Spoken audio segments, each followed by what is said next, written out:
This video is brought to you by Zarrakan Productions, an umbrella group composed of multiple shows, and an archive of over 5,000 videos covering a wide variety of topics. Please go to zarrakan.com for a complete listing of video links, social media feeds, and opportunities to support our content. Thank you for your time, and may I present another Zarrakan production.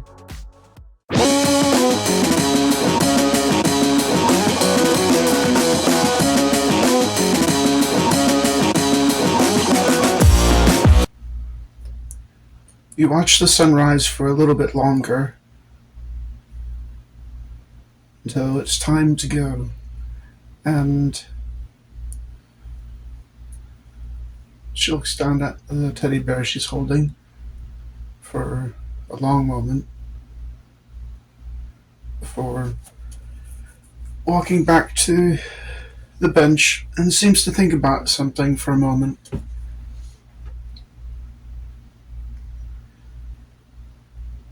We have to go back to the apartment. There's something I forgot there. Okay. We get to that. Yeah. Most of the zombies in the area have been destroyed in a variety of ways by Hoot running around. It's daylight, so you can't see Hoot without looking for them, but the evidence of their presence is everywhere. Mm-hmm. So you have no issue getting back to the apartment. It's been busy. Yep, very busy. There's dead zombies splattered all over the place. Squished, crushed, smooshed, smeared.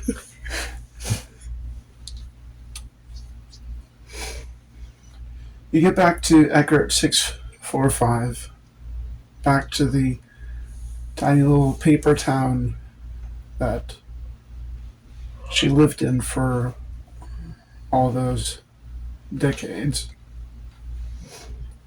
And she sets the teddy bear up on the workbench and reaches into one of the houses in this little paper cardboard town, and she pulls out of the house a tiny little paper mache lizard woman. This is Lizzie. And when she says that, without having to, you get there is a lot more to that. Like, way more to that. Part of how, because of how she says it, also because she immediately breaks down into tears.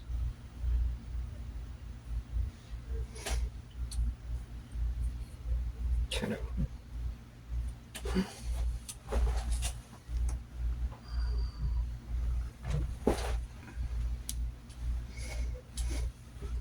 I'm gonna ask, kind of console her a little bit. Get the boy with a tiny robot. Just kind of. Well, she's the full Fuckotron.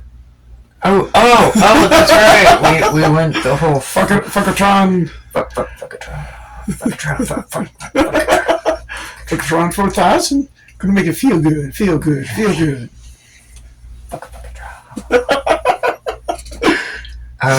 So she's a full-sized person. She's still smaller than you, but she's holding a little, like, lizard woman paper doll, and it's highly detailed. Well, and she's just sobbing uncontrollably. Yeah, go over, kind of, console her a little bit. Pat on the back and ask her who Lizzie is. Ooh, yeah. Yeah.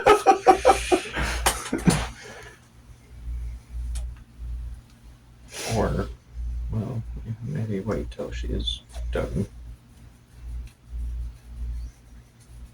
crying, I guess. And then who is she? And she can't find words. She just kind of looks up at you for a moment before more tears.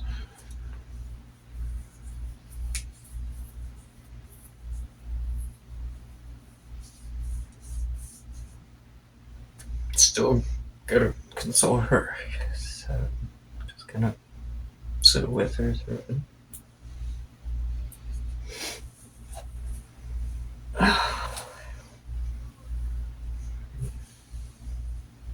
Any chance we can bring Hoot with us? She says after like 10 minutes straight of crying.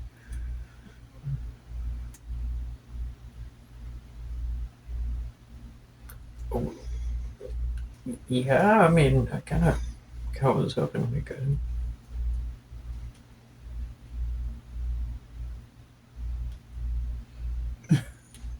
I'll leave it to you to do the introductions. Oh, introduce her to Hoot.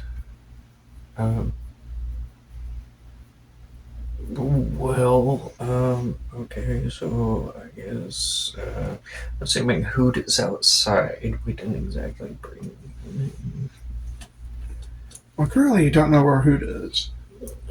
You just know they're probably in hiding someplace because it's daylight. Oh, well, I mean, then,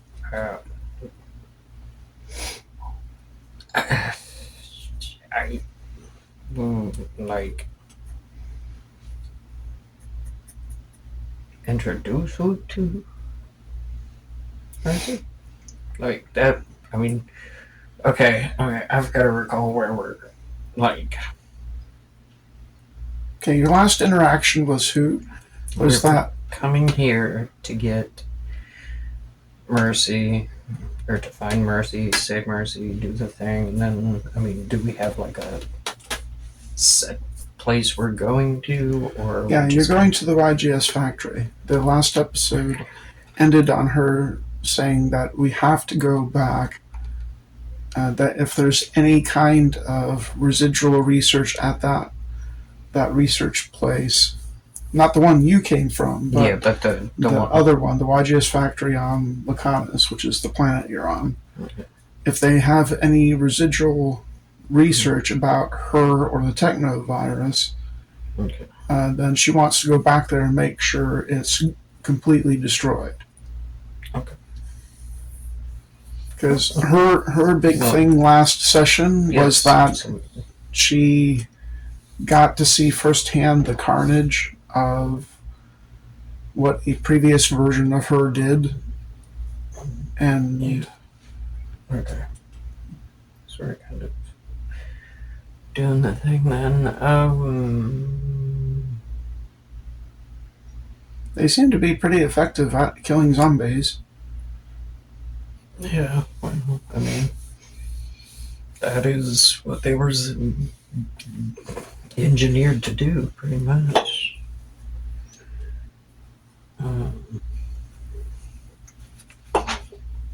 Have I gotten much information on who most of it came from Mercy? Just that they used to be human, but they went through a lot more modification than you did. Yeah. And they essentially got turned into this goopy 7 foot tall plus tank monster abomination, completely genderless. But, like, I don't have all this information on Hoot, or do I? You do. Okay. So to make sure what my character... Your last interaction with Hoot was that of petting a cat. Was petting... Yeah. Okay. Hoot wasn't being hostile towards you. You kind of like hugged Hoot and Hoot purred. Okay, yeah. Still a gigantic murder machine, basically. Yes. That's Squishy, but underneath the squish, hard as steel. Still monstrous. Well, I mean, Yeah, I can definitely do that, but if we're inside, we'd have to go outside to introduce Mercy to. And I guess we'll go outside to see if is Mercy done in here. She's done crying. She appears to have gotten what she wanted to come back for. Okay. She puts Lizzie in a baggie so it doesn't get wet and stuff. Okay. Keeping it safe for travel, that kind of thing. So, should I don't is every time I ask who Lizzie is, she gonna break down pretty much, or I just You get the sense that it's a sensitive topic and that you might want to ask about it again later on, but probably not now. It's been a rough day already. yeah. I mean, she isn't the person that did the plague, technically, because she's a copy of Athena, but she still has those memories as if she's the one who did it. So, coming face to face with the horror of what happened in what feels like something she did, because she has those memories, even though they're not hers. And apparently this is additional trauma on top of that, of some kind. It is. I will leave it be for now. Yeah.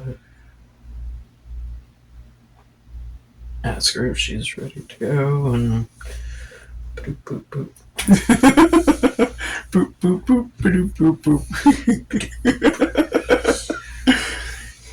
Yeah, she's ready. She nods.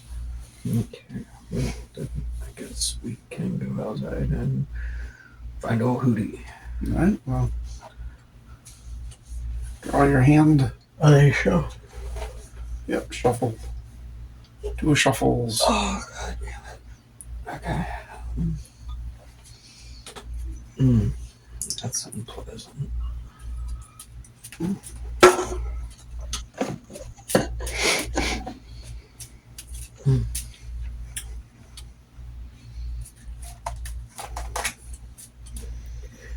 Probably has a lighter smell to it. Like a little bit of peachy with like cream kind of.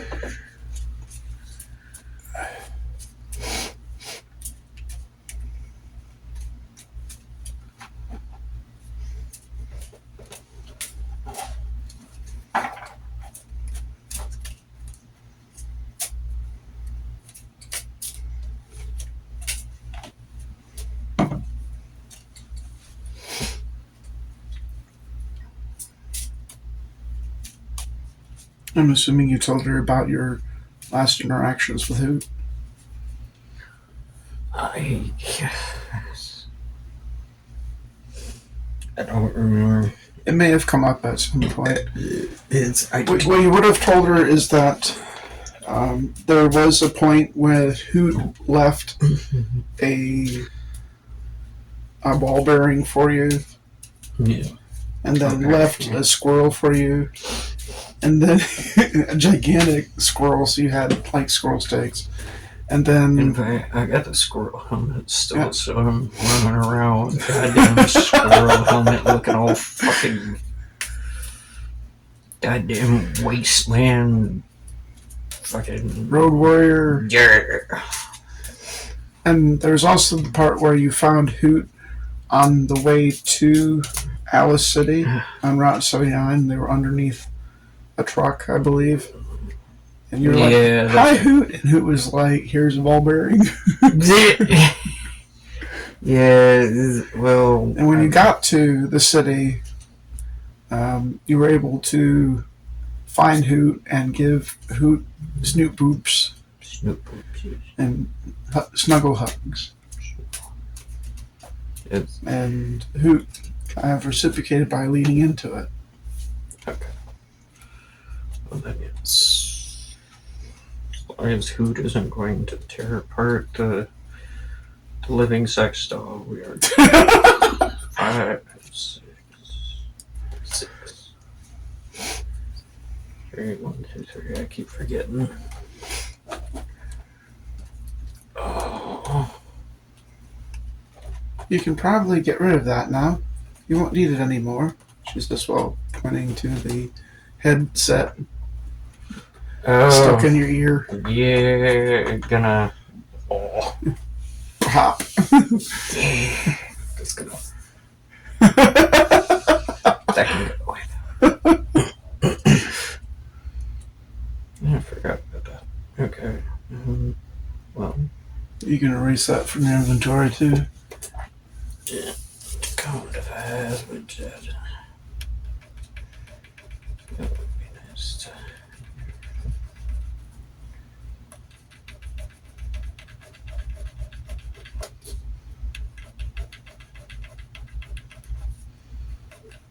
Okay.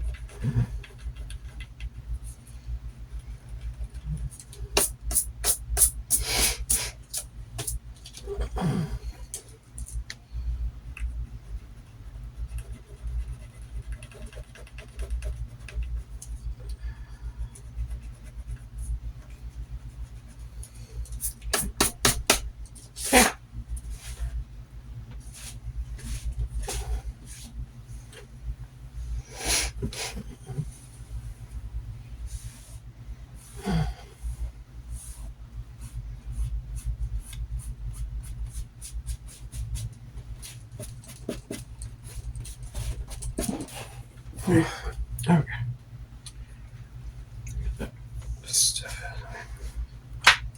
Yes. Alright, so to find Hoot, one of your skills, I believe, is tracking. Track. Alright, so do an opposed action tracking. And so what is it? One of mine against 2 that, right? Right. Okay. So you have a tracking of 6, I believe. Yeah. Okay, so it's 6 plus any of your hand bonuses, plus the card you play against 2 of those. So, right now, it's going to be well, yeah, I can do 13, 6, 19.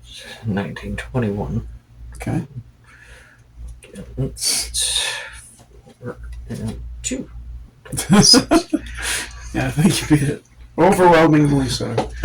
Again, the evidence of Hoot is widespread throughout the city now. The only thing that really makes it hard is that there's so much zombie carnage, is that you're not exactly sure which happened first. Yeah. So that makes it a little bit of a trouble trying to find Hoot, because there's so much splattered zombie everywhere. But you are able to locate Hoot in a darkened clothing store, unlike a strip mall. Yeah. They're in the back, behind one of the counters. Hi, my name is Hoot. Now may I help you?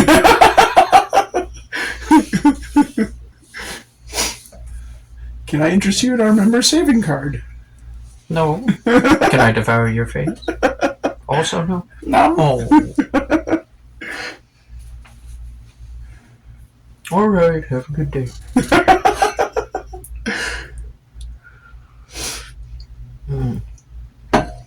As you get to the entrance of the store, you hear movement inside the store, and who? Here's my little creepy bastard. Go Hoot back. And then you hear sniffling. Do a little hoo. Fucking hoo. Mercy is behind you, like a foot or two back. Well, you gotta find Hoot in the dark and kind of do the little boop. Who snurfs at you, and then leans into the boop. Okay, well, so while doing that, going to say this And is as well as you're doing the snoot boop, and Hoot is learning that you're there, they pause for a moment, turn their head very rapidly, do a snurf, a hoot, and hiss, and just teeth. nah. Be like, this is Mercy. Be nice. Gets big. Yes. What are you doing? Well, I mean, trying to kind of talk to Hoot a little bit, calm them down, and get them to understand friend, and kind of do the. Gotta get housebroken at some point. Do a mind check. Opposed action. So you have 6 plus whatever's in your hand, plus the card you play. So 2, 6, 10, 18. It's gonna be interesting. 18. Don't you do good. Okay. 9 and 5. No gnomes, hopefully. So it takes little work. Very, very carefully. They're gonna kind of, it's a good Hoot, it's okay. Mercy's like across the store, and you do manage to, as you're reassuring Hoot that this is not a problem. This is a good person. However, you can explain that to Hoot. Mercy gradually edges closer, and it takes about a good 30 minutes or so. She moves. Hoot does a hiss, looks in her direction, and then kind of like nudges up against you. Like, okay.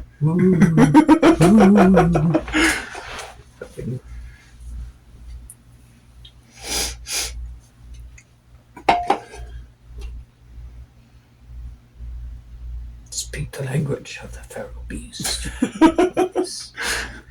The angry murder machine. Yes. Eventually, she does get up alongside you and Hoot. Okay. This is a thing.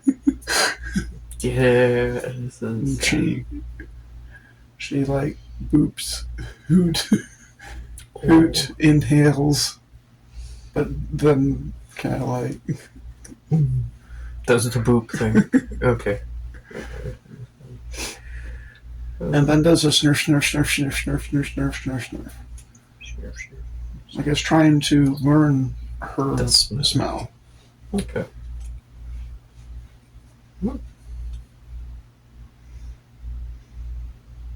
After Hoot is done snurfing, kind of like cat nudges him. Cat, of course. Yeah, we're gonna have to go to somewhere else now. You'll be okay, but we need you.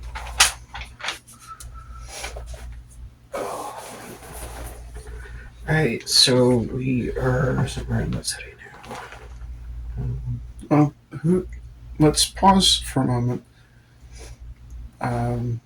Hoot shows no understanding of what you just said. Oh, I didn't figure as much. So how do you explain to Hoot, please come with me?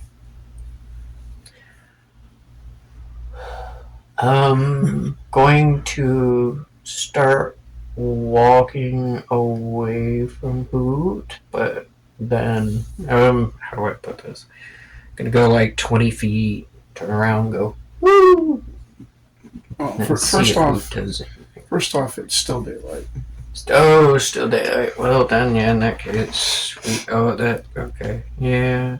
Ooh, if it's daylight out, then yeah, we probably go ahead and take a quick nappy nap. Alright, so you find plenty of stuff in the clothing store to bunk down, break out a bunch of clothes from storage, and just kind of Yeah. create a nest of clothes to sleep in. Just a literal fucking nest. All the coats and shit. Yes. Okay, so Mercy doesn't so much sleep, but... I can simulate sleep. Well, then you're welcome to join us. Help save some batteries. That is effective. Going to snuggle up in the big nest pile of clothes and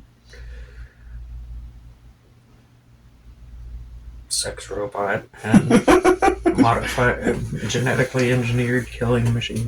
And After you build the nest, one of the things you definitely notice is that she's kind of built the nest so it's like one donut. So you have to like squish together. yes. Well, all the squishies together. Okay. She kind of giggles as she snuggles up to you. Shortly after that, you're joined by Hoot. Kind of like sleeps at your feet. Like a goddamn cat. Always like a goddamn cat. Alright. And whether you set an alarm on your phone thingy or... I don't necessarily...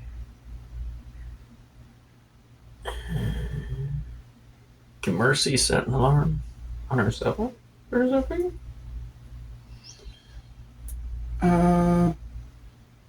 Yes. Okay. Because I got rid of the intercom device. When? I thought you told me to. You said I didn't need it anymore. No, Oh, wait. Not the intercom device. The fucking... Okay. Well, you still have the communicator that worked in Pub 19.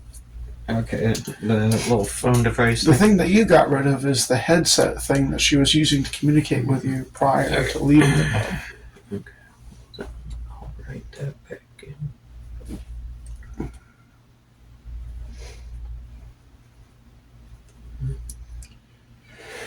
But yeah, she sets an alarm. Okay. Got the intercom device and stuff. My bad. Go run back, pick it up. Like, maybe I do need that.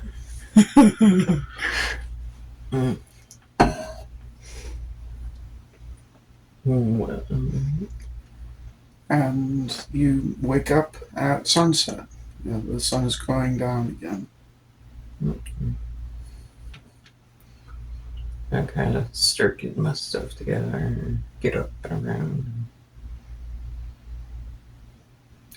Mercy has no lag. It's like bing bong. Jesus. God, I wish I could do that in the morning. It's just fucking pick up right where I left off. Okay, well.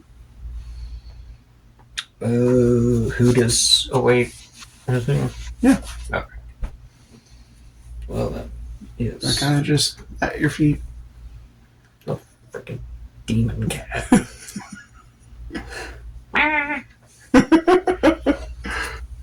Alright. So back to that previous question. How do you explain to Hoot, please follow me? Well, I mean...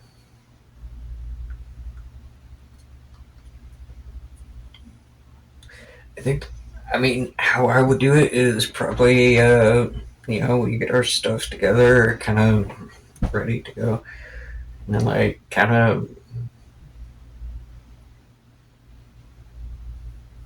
Okay. Nuzzle up close to Hoot, be like, I need you to follow us.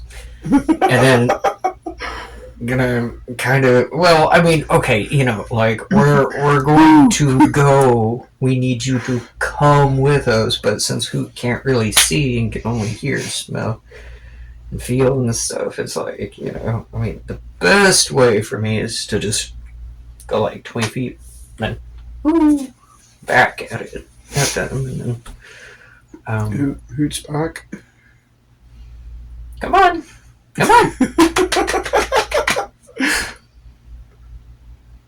You good little Hoot, come on!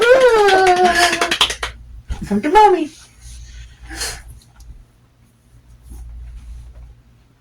Then Just Hoot's back.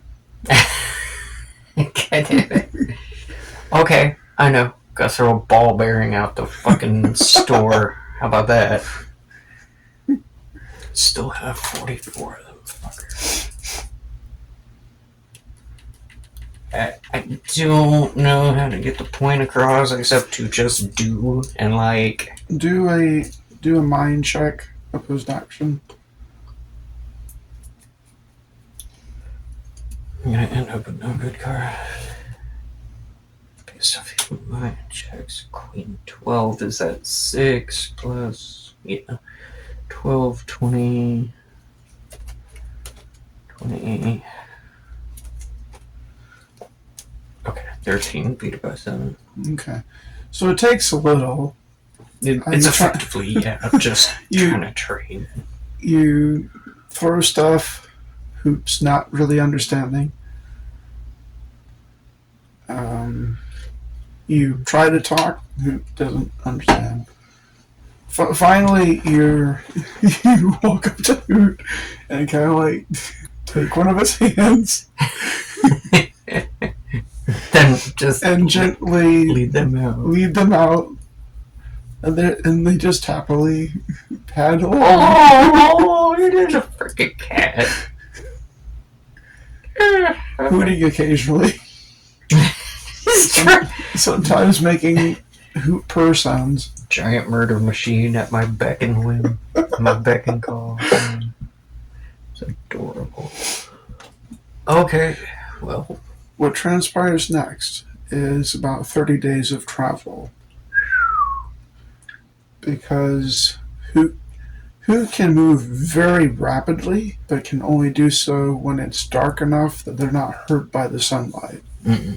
Okay. So the 9 days it took for you to get to the city by yourself, since you're now trying to stay together, translates into 30 days of travel.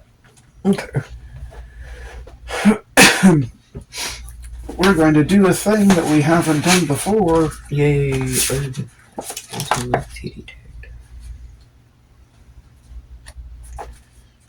We're going to do a development. Yeah. Not a clue. Is this the first time we've done a development? Yep, in this campaign. So draw 6 cards.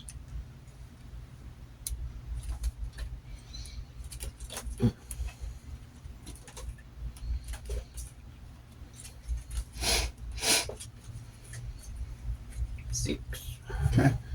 How many of them are below 6? 3.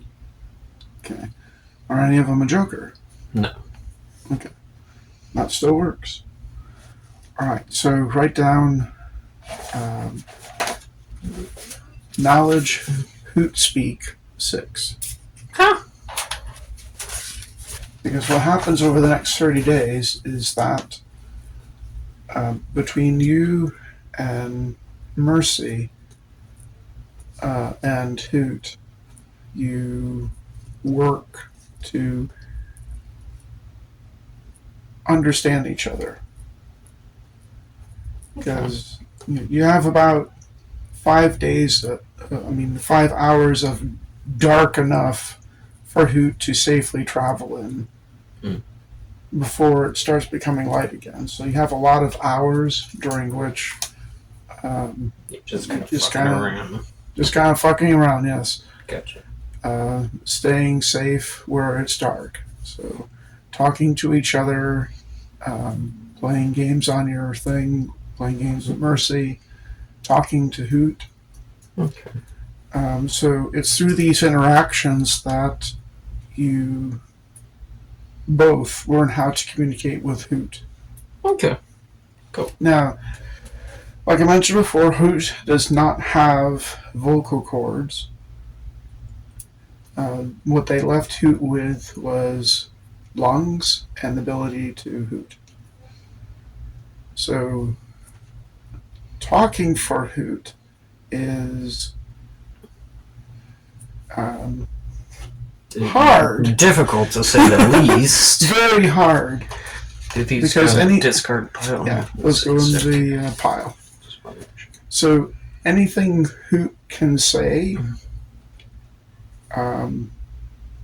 has to be kind of stitched together, and some of it is metaphor.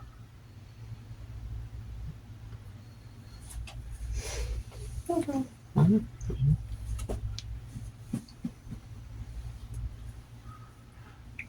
Like, instead of saying, I want a glass of water, Hoot would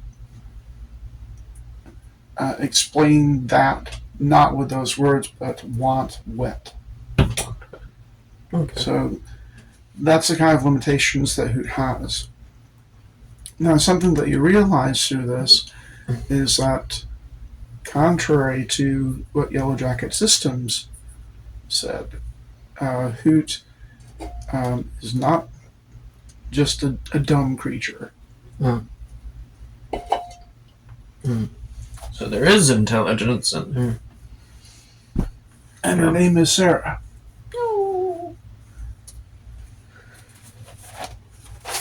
Okay.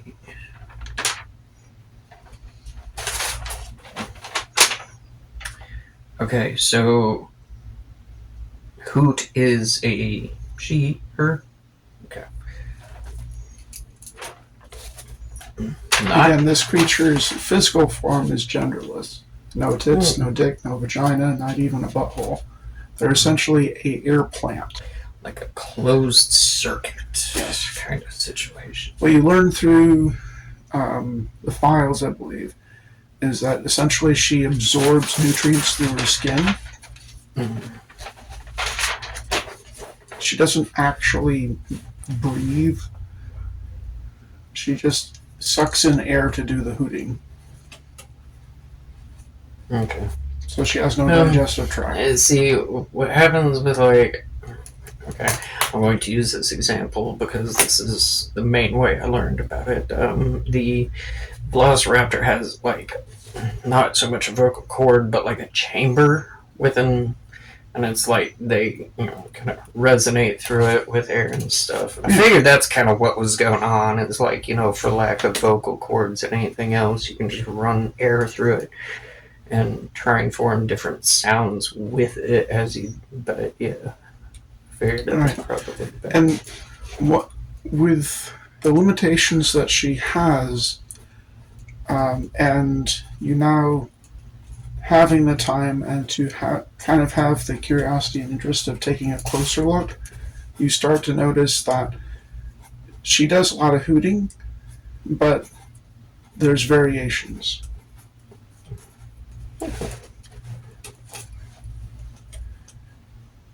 And she can snurfle and hiss and growl and make various other sounds. And through this communication, because you have lots of hours to do just that when you're not traveling, you're able to get a general understanding of what she is trying to communicate. And one of that is that, yes, she She identifies as a she. And does appear to have a lot more brain than what they gave her credit for in the files. Sarah? Yes.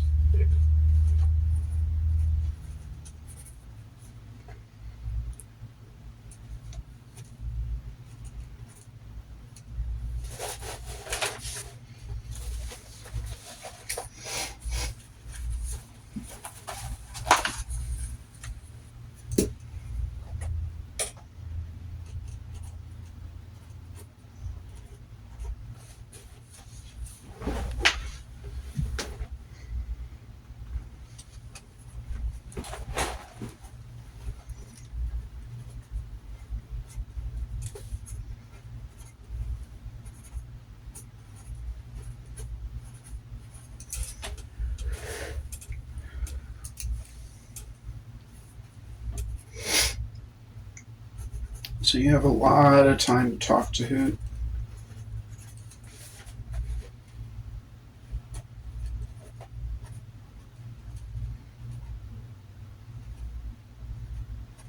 What do you talk to her about? What questions do you ask, if any?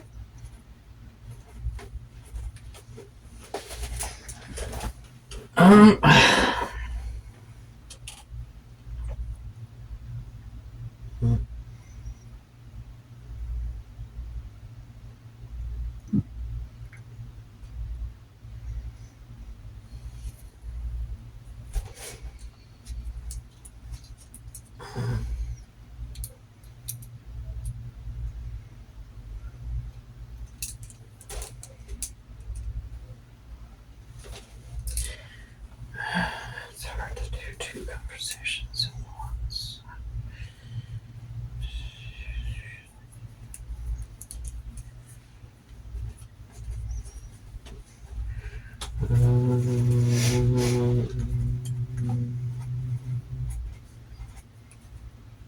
Travel would actually even take longer than the 30 days. But at some point, you just start writing Hoot. Once you learn to communicate, one of the things that Sarah comments about is that not like it's like you're both kind of slow. A little fucking bit. It kind of helps that, Can I just pick you up? You got them crazy legs. Yeah. No, right the fucking beast. Yes. Absolutely. So after she's able to communicate, she's not trying to be insulting. It's just like, we could get there so much faster if I could just pick you up. Can I pick you up? I'm down. Shit. At some point, like halfway through, you're both riding on her back. She's that huge. Jesus Christ. Okay, I need some light, I guess. I have runneth through. It is about to detect. Well, I mean, god damn it, if I'm getting into a whole conversation about different things, like, how long was she down there? I mean, does she know? The best she can... She doesn't really have a concept of time. I imagine you wouldn't. Missing sight.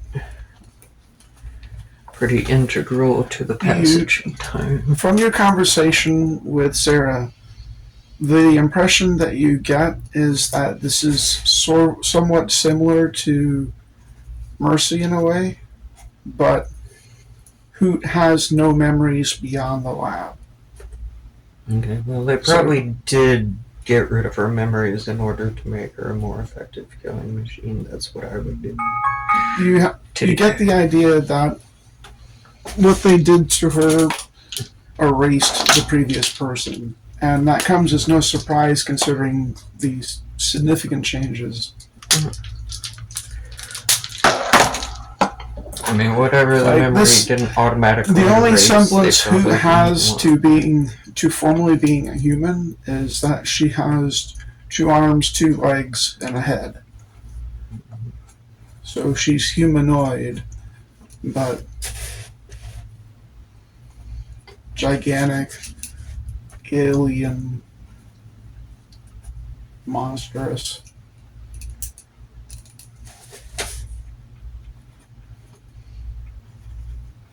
There's nothing appearance-wise about Hoot that says cuddly. That's me, but I'm weird. So. Well, I mean, Aside prior from to these interactions, this was nightmare fuel. well, because she very much made herself a nightmare. I mean, but once you get past the screaming and the running and shit, like, you know, I mean, Wall and ceiling climbing. you know, well, I mean, even that's fucking cool and cuddly. But like, as long as I'm not on the menu, that is important. But she has no recollection of anything beyond the lab. She doesn't have an idea of time. You get the feeling that those periods during which she's just standing and doing hoots is kind of like stasis, like mental stasis. And there was a lot of that under there because there was no sounds. Yeah. Yeah.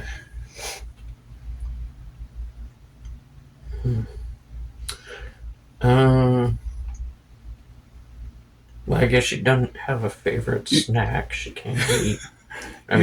You get the feeling though that based on everything else you know about Pub 19 and your own kidnap and experimentation there, is that they've probably been there for decades as well. Mm-hmm. Yeah.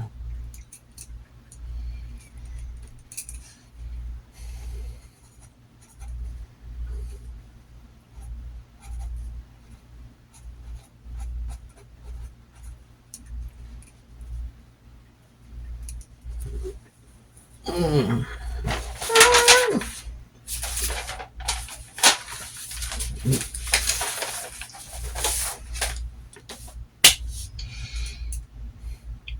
All right.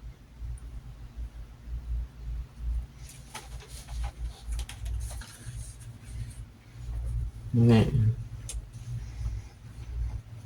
When you ask her about her favorite food, she says what? Yeah, well, I mean, that's all she can do now is...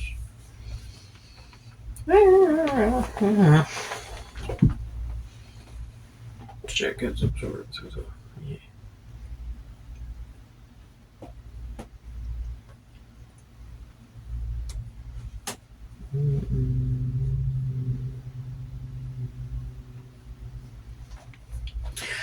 Has teeth.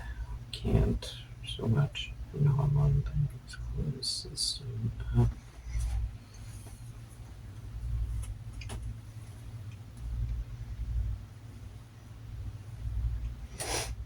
If I throw some lukewarm ramen on her, will she be able to like absorb it, or am I just going about this the wrong way? No, she's able to feed herself. Okay. Well, one of these times when we're stopped, we're going to make her some ramen. You're not starving for food either, by the way. She just catches you a big ass squirrel. Squirrel! Or something else.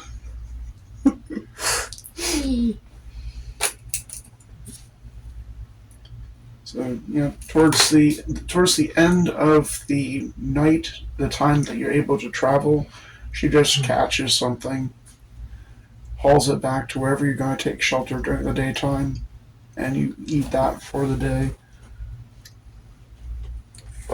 Awesome. Okay. Well, got a neat little hunter too then. God damn it. Whatever.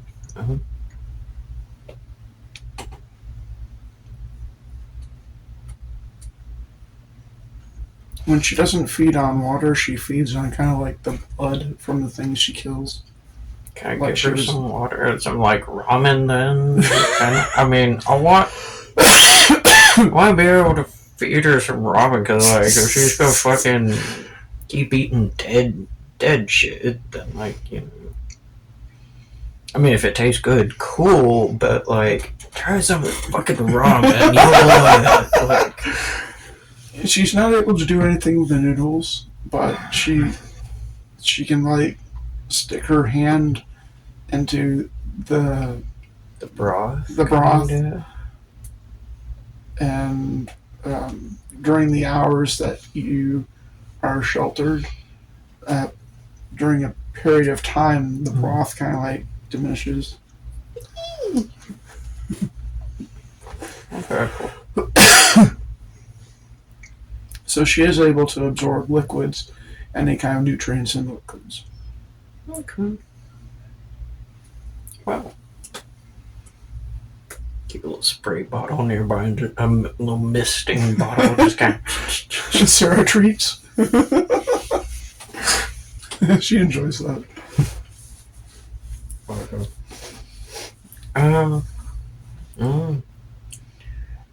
I guess at some point during the trip, I am going to ask Mercy no more about. Do you have anything else you want to talk to Hoot about? It takes a while to talk to Sarah because of the limitations of the speech she's capable of. But you get the idea that the problems with communication has more to do with her ability to express herself in a way that you understand. Not so much that she has a hard time understanding you.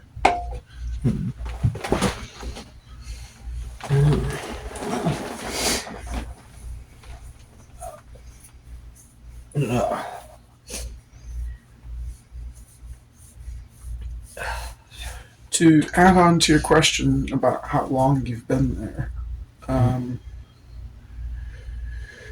again, no recollection of time.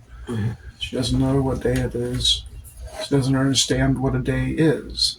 Just that she can... Well, until recently she didn't have this problem, but now, past a certain point, her skin starts to hurt. And when she moves under something, she knows that that means the hurt thing can't get to me. That's how she understands sunlight. But she doesn't, until you explain it to her, well, you're exposing yourself to the sunlight, she doesn't seem to understand that that's what's happening. So that's kind of what I figured. A lot of the issue is also that a lot of things are based on sight. Like she would lose track of days and stuff. Right.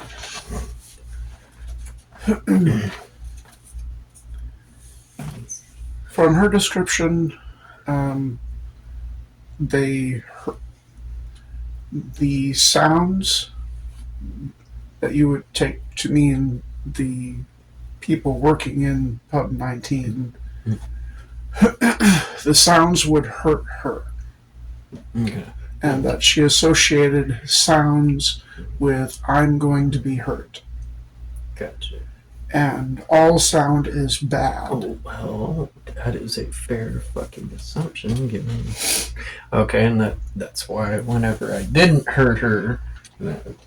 Right, this would be a very different story if you had hurt her at some point.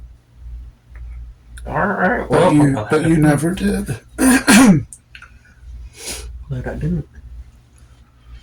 But that's why she responded so aggressively when she heard something making noise, because she had associated sound with I'm going to be hurt, I need to kill the sound thing.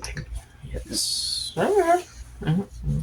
And it wasn't until she got to the surface outside of Pub 19 and she was able to hear other things that don't hurt that she was able to make a understanding that, okay, not everything that makes sound hurts. Okay. But some do. Just not all. Oh. So when she learned that, and she had further interactions with you, she was able to put those two things together. That you're a sound that does not hurt. Good stuff. And also, since she was out of the pub, she was more able to fully explore the idea of smell. That's why when you were in that tent, she was like snurfling. Sure.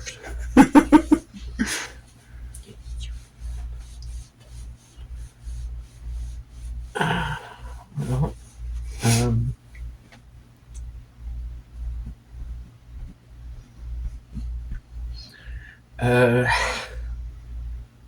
I can't really think of many questions to ask, mostly because it does seem like the past is kind of like anything before being taken by Yellow Jacket systems. It's kind of a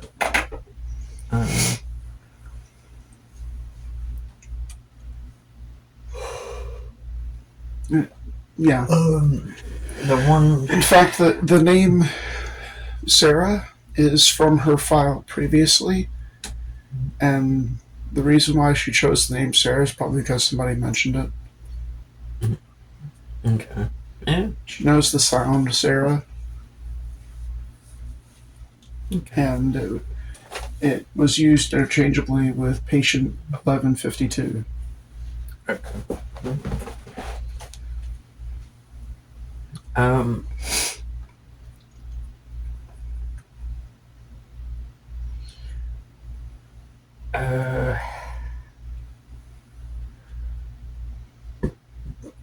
I guess, well, I mean,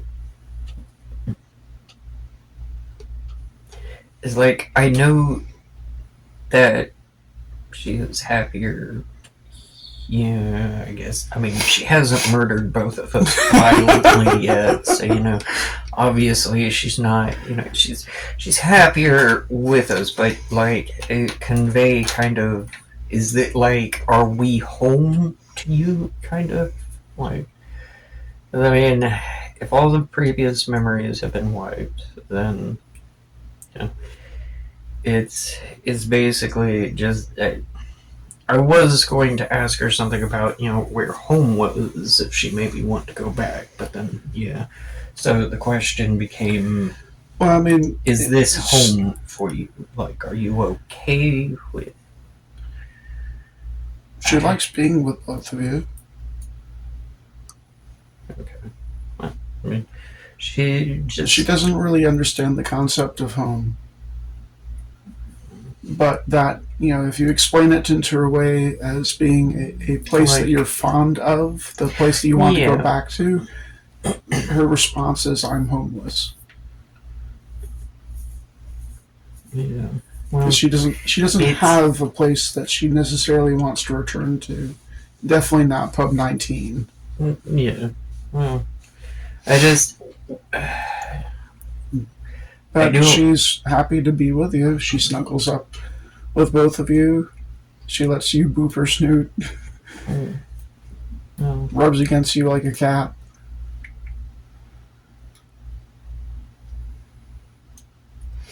Yeah, I don't know how to convey the idea of, like, all of the intricacies and stuff, especially since, like, memory's wiped. So it just kind of, you get the impression of something that is alien. They've made so much change to Sarah that she's become alien to what you would consider most humans, what you consider most humanoids, because her experience of the world is so much different, Yeah. and her memories, which make her her, are so much different. Yeah. Yeah.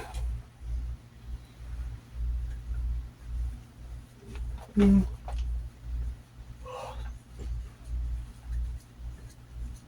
Well, just kind of convey the idea that yeah, she's welcome to stay with us as long as she wants. But yeah, I don't. There's not really many like questions, I suppose. Mm, or at least none that I could think of in a few-minute period. I just, as long as she's happy, you know, not.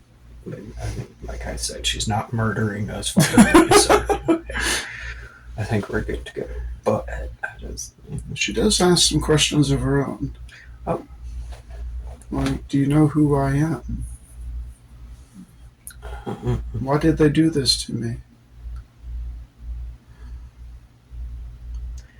I don't know who you were before, but Actually, not true.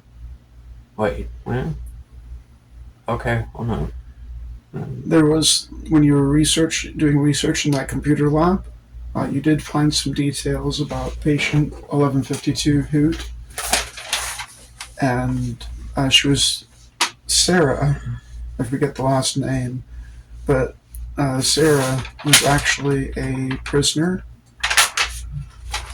who was guilty of murder or something. Oh, That they brought in as an experiment, as a guinea pig. okay. Well, then I guess the first question should have been, do I know? But, okay. Well, then I'll give her all the information I have. Do a mental opposed action, mind opposed action.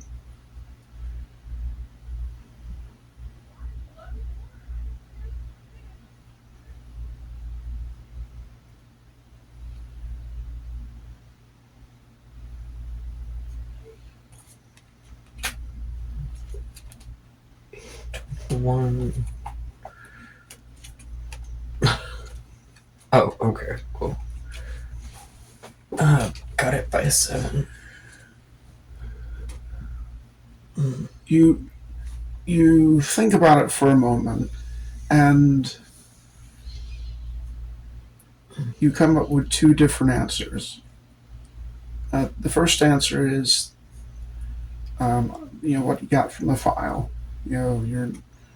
You're previously you're Sarah something that you're previously convicted of murder and they're brought here as a guinea pig. So somebody who was in a prison at some point, or just shipped here directly. Murder, punishment, guinea pig. Something happened to that effect.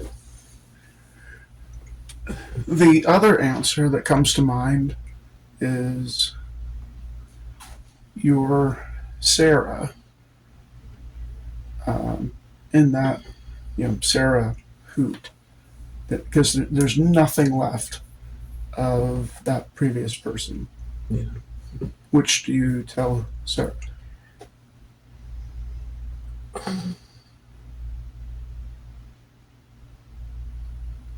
God.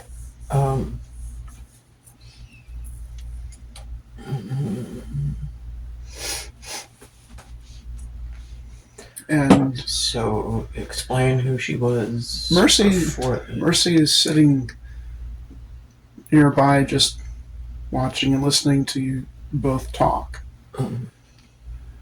And from what you've told her previously and what you know now, she kind of perks up, waiting for you to answer Sarah.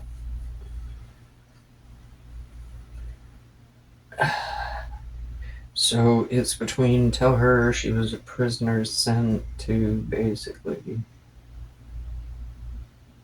Mm.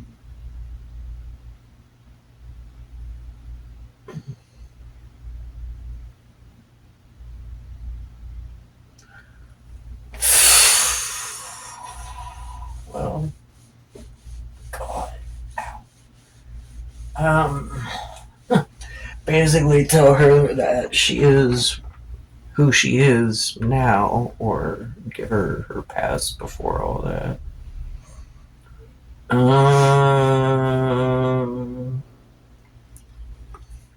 There's a correlation. There's A correlation. I don't know if that's the proper word. When you think about answering this question, you can't help but also think about Mercy. Parallels. Parallel, yes. Mercy is not Athena. She may have the memories of Athena, but she is not Athena. As soon as Athena made a copy and Mercy came into being, there were two people. There was Athena and then Mercy. Okay, so did she ask who she is or who she was? Who am I? Who am I? Okay, who are you in the now? I mean, in the current present time, you are Hoot. You are a scary motherfucker we found in a laboratory who turned out to be a fucking kitten, basically.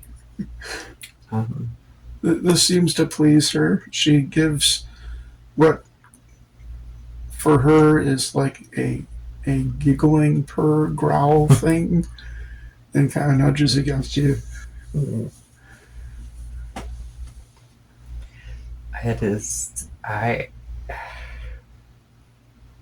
You are you. You are notice who? Mercy smile a little before going back to like playing games on your communicator thing. Hey, you got any games on that thing?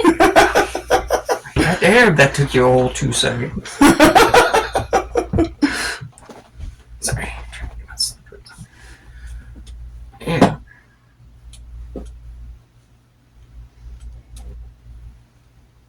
I mean, we don't get to choose who we were, but we do get to choose who we are and what, we make of that.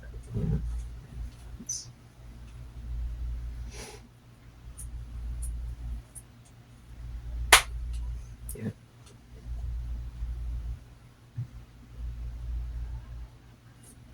You say that out loud? Yes. Okay, do a mind check.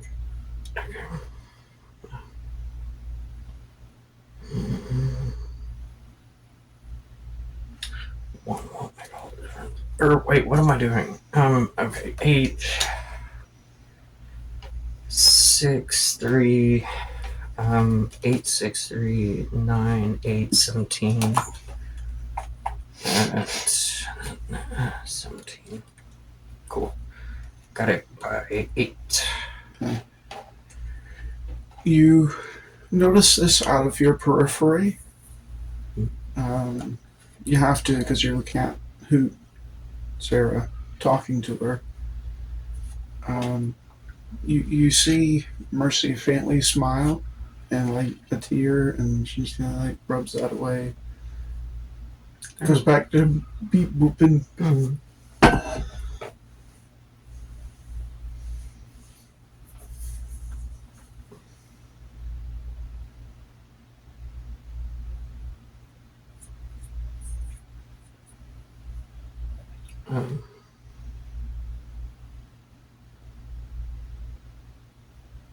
Yeah, that's. I mean, she got any other questions? Why do they do that to me?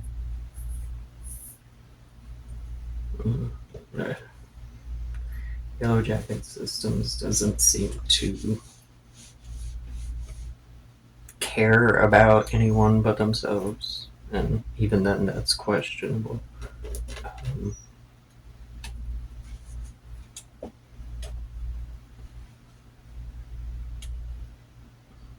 Because they're horrible people. And horrible people do horrible things.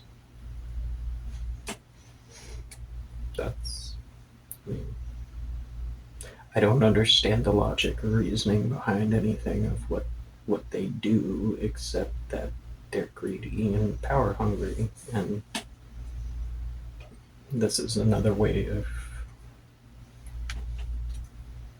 obtaining power in a way, and that.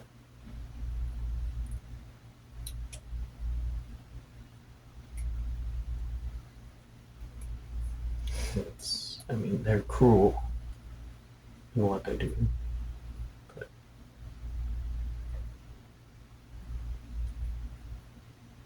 a lot of innocent people tend to get hurt around them, and that includes people who,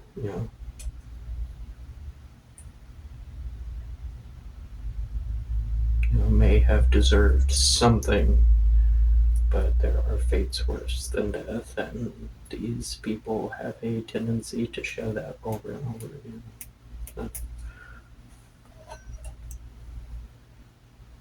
Although, to be fair, I wouldn't know that so much, I guess. But from what you've seen, you don't. From what you've seen, you don't have a generally good impression about Yellow Jacket systems. They kidnap people, they experiment on them, they do bad things to people, to sentient creatures. They treated Sarah like an animal. Okay, yeah, I got that. I got that.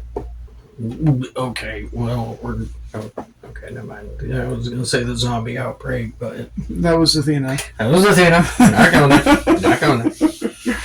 But then the Yellow Jacket Systems is making attempts to weaponize it. So yeah, I mean, they weren't responsible for it, but they're responsible for the fucking afterwards. I suppose. It's yeah. So I don't have an overall view of what they do, and I don't. Did I read anything about shit? The previous people, the soul from the previous game. Did I read anything up on what happened about that in the archive in the thing? Or? Some, nothing as detailed as what you would know by actually being there. But kind of get the overall gist of, hey, Yellow Jacket system sucks, or you would know information about Soul and Millie and Blake Silver because of Athena. So, story following Athena in relation to what Athena was doing and these other people. Okay. Because Athena's chasing after Soul. Okay.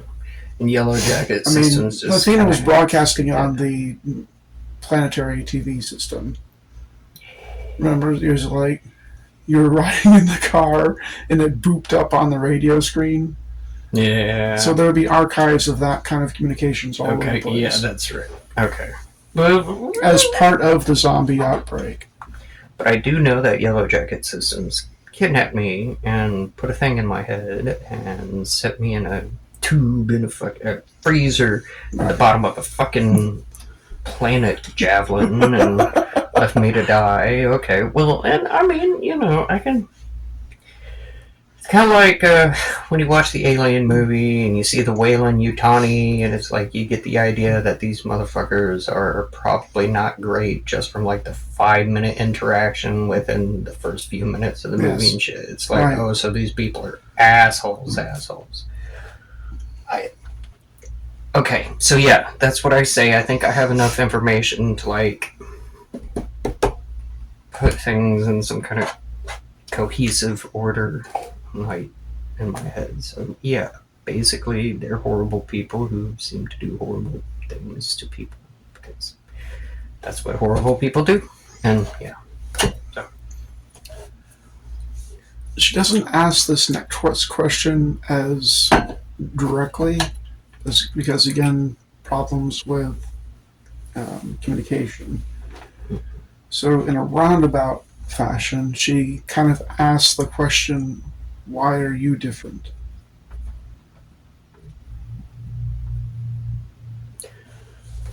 Why am I different?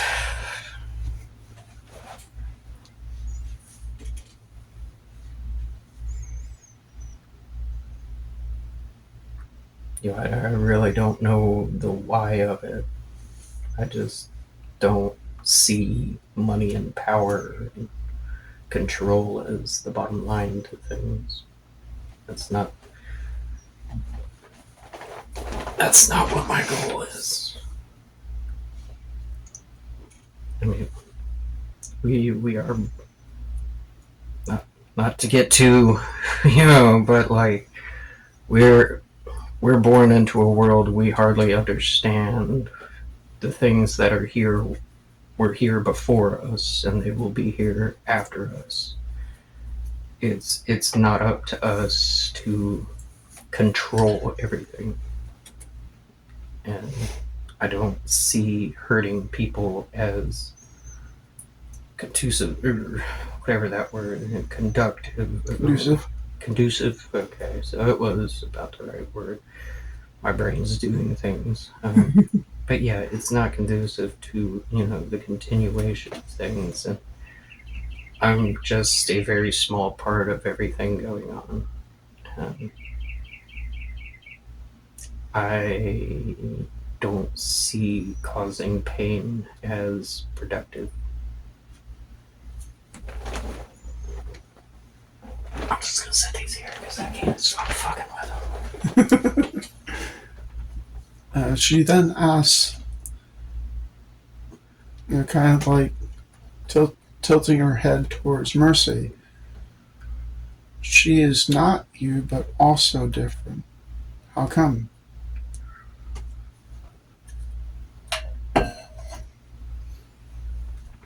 And when she says different, she means like you. She also does not seem to want to hurt me. Hmm.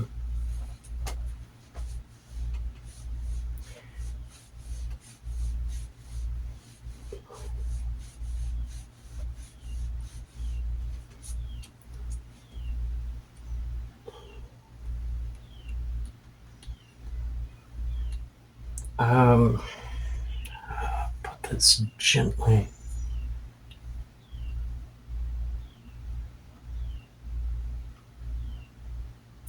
Most people who are different in the way that she means different is because they've seen the result of what happens when you are the same. And that applies to me, that applies to Mercy. Most likely applies to everybody who is different. Yeah.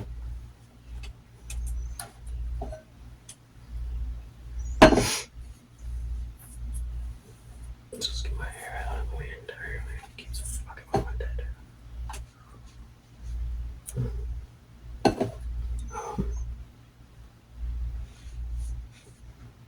Something happens that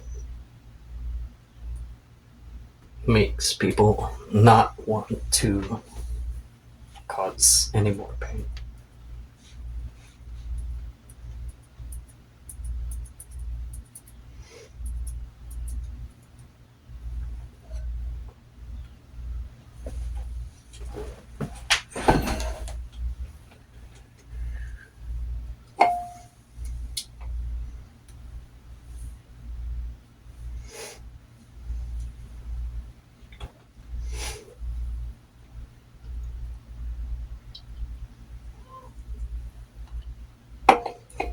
Who asks, do you come from Pub 19?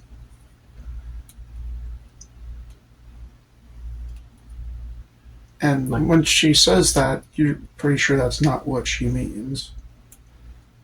But that's her way of understanding anything.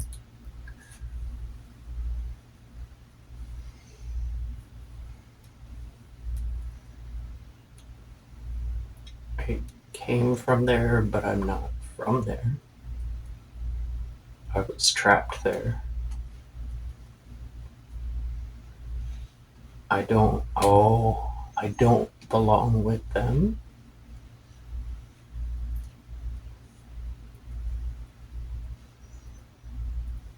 They hurt you too? Yes.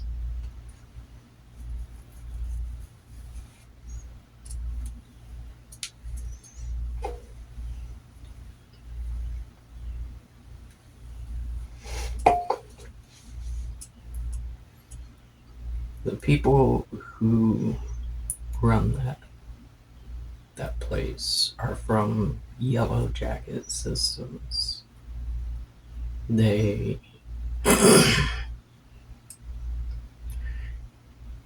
they are the ones who do all of these bad things. We should squish them. Oh yes, oh yes, there will be much She squishing. says with a growl and a crunching of fists and a baring of fangs. I agree, very much so.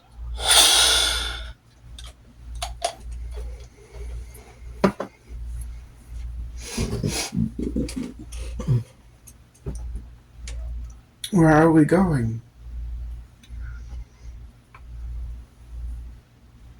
We're going to go hurt the people who hurt us. She purrs at that.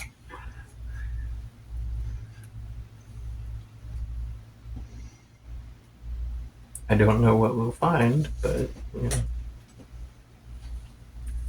that's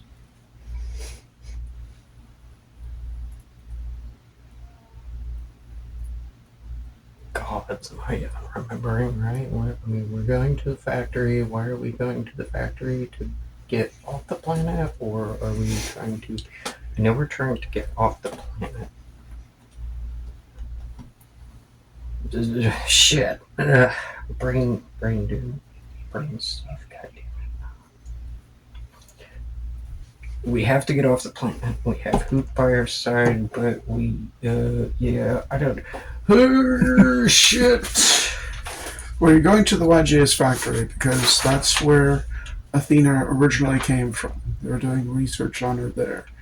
And Mercy is wanting to go there to eliminate any residual research there might be.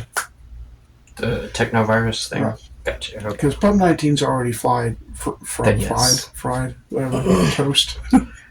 Yeah. Because it got flooded with water. Okay. And plus, I mean, anybody who goes down there is just dumb as fuck. Although I guess Sarah did make quick work of the God blast.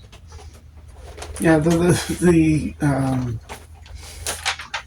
labs were thoroughly trashed by the time she got done with them, and all the skull spiders that were in there, and then flooded. Yeah, so there shouldn't be too much of that. I feel like we do this, and then they're probably, well, if they've got splinters, sectors. Yeah, okay. Sorry. Well, yeah. We're going to go hurt them. Yes. Yeah, Sarah's very agreeable to that. Yes.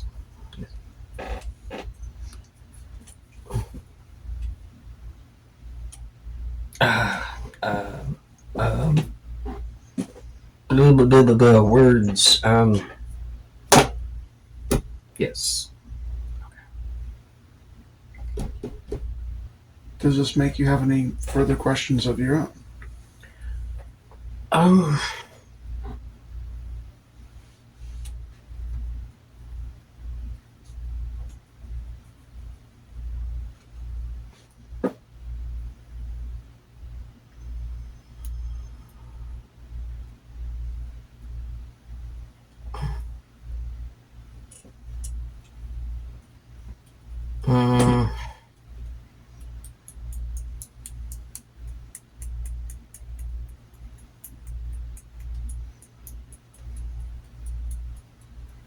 don't think so. It is. I mean, Hoot, I mean, you talk about other things during the journey, but mostly is a cat. A really big, abomination, monstrous cat. You have no issues with any of the wildlife and none of the virus infected zombies on the way to the factory. If you run across them, Hoot just squishes them. squish, much squish. All squish. So that's your interactions with Hoot these 30 days. Okay. Over the 30 days, since you kept so well fed, you regain all your previous strength. Your physique fills out. You notice Mercy more and more often taking sidelong glances at you and just kind of grinning to herself. Lizard bubbles. Yes.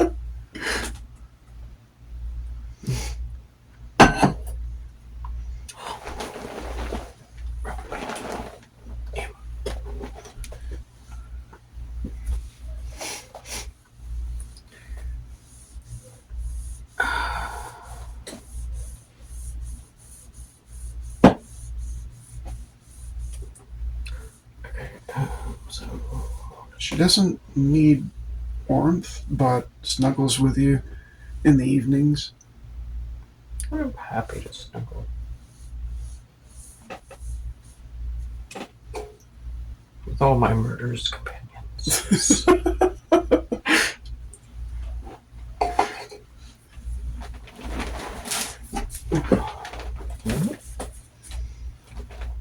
Scary monster and former genocidal AI. Absolutely. I mean, it's all new, you know. I'm perfectly fine snuggling up to murderous bastards as long as I'm not on the menu. I mean, I think everybody should at least be a little murdery. I'll worry about the people who aren't, but you know. So what conversations do you have with Mercy?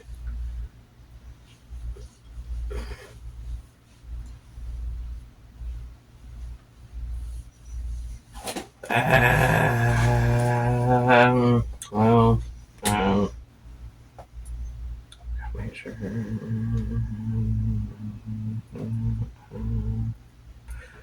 Fuck.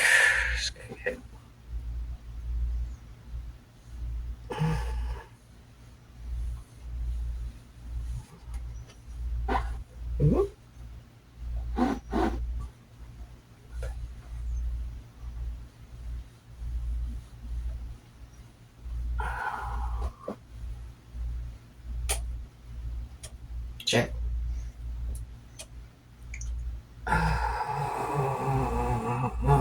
Okay, that's right. The one that I'm just gonna ask it. All right. So what? Who is Lizzie? I know it's probably very sensitive, but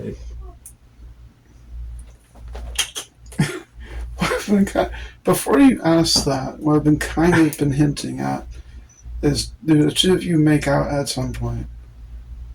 I mean, we can. Because throughout the entire thing, she is kind of throwing more and more hints. Okay, I'm a lesbian. You could slap me with a goddamn 1,000 hints, and I still won't fucking like catch on. You gotta fucking like, and even then, I'll probably just be like, "Oh wow, she's very friendly."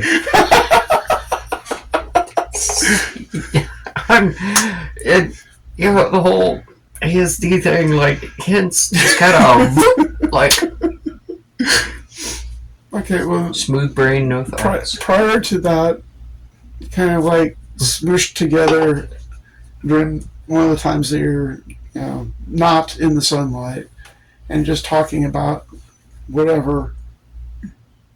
She's got a snuggle closure. Snuggle closure. Just because Pet the lizard. Pet the lizard. Well, I mean, she is a fucking trout. 4,000. 4,000, yes. Well, yeah, well, I mean... Yeah. Well, I just... In the back of I don't want to be creepy. In the back of your mind, at some point, the knowledge flits through your mind about Soul and Millie, and it's like it just there and then goes away without making an impact. I mean, like, you just... Yeah.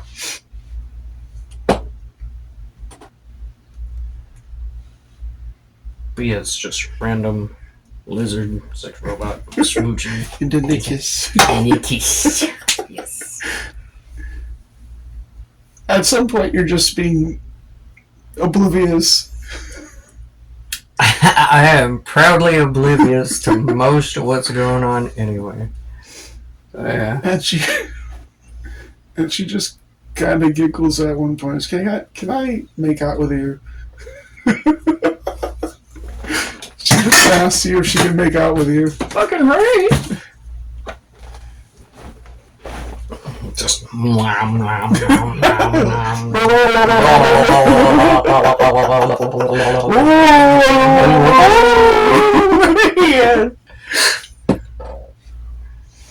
So you get to try out all her settings.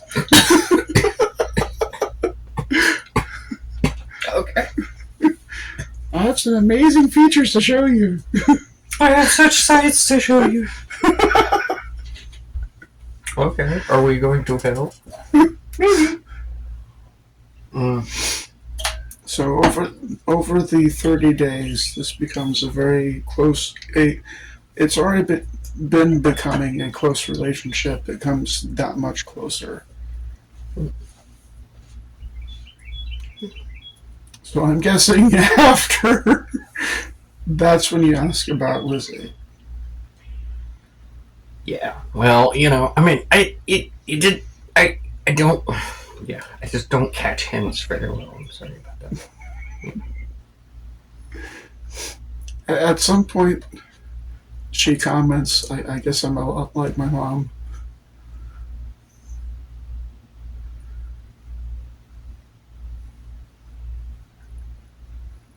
Oh, yeah. Soul and Millie. Yeah. Well, I mean, you did... Alright. This is probably why I didn't get laid till later. I swear. I'm sure there were hints thrown out, and I was just like... Orange cat energy, just fucking dirt. There were. She'd be, like, changing her clothes in front of you. And kind of like, oh, look how bouncy these are! Bubbles, yeah! Just walk on to the next room. Yeah. My tongue and fingers have 10 different vibration settings. That's awesome! I'm gonna go back to sleep now, thank you. That was very informative.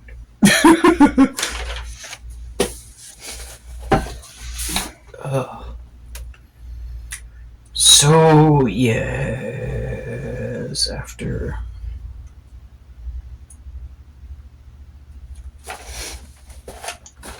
Is it night or day? It's day because you can only travel at night because of Hoot's that's right. solar allergy. I keep getting those fucked up. Okay, so day. So you found a cave to hide in. Also, Hoot's pretty effective at making caves. Yeah, that's gotta be true.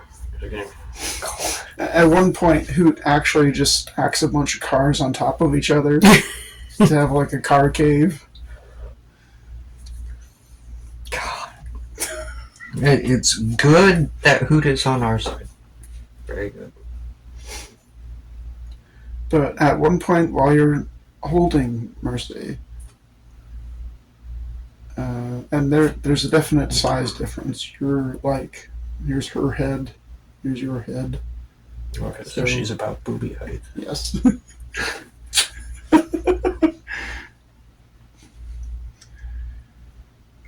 She gets very quiet for a little.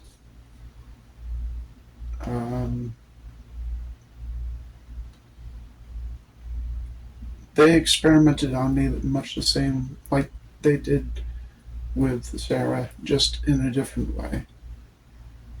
Being an AI, they could put me in artificial environments and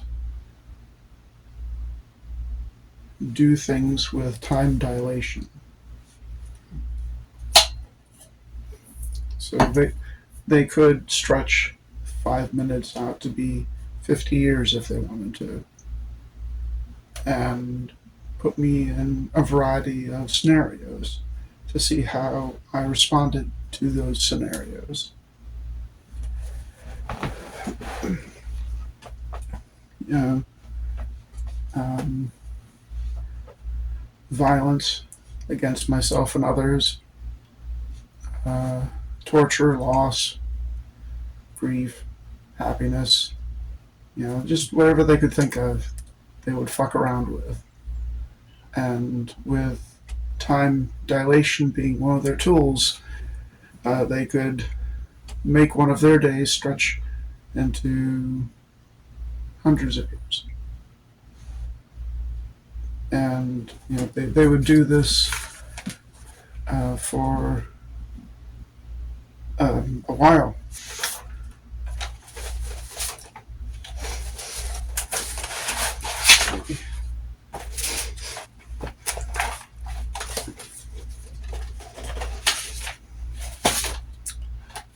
Should have wrote that down.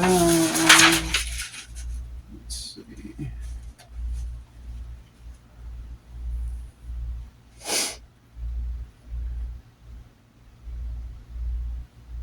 Yeah, 2185.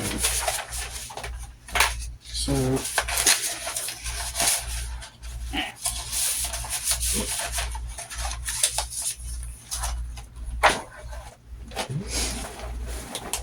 okay, so actually I did. I just didn't title it properly.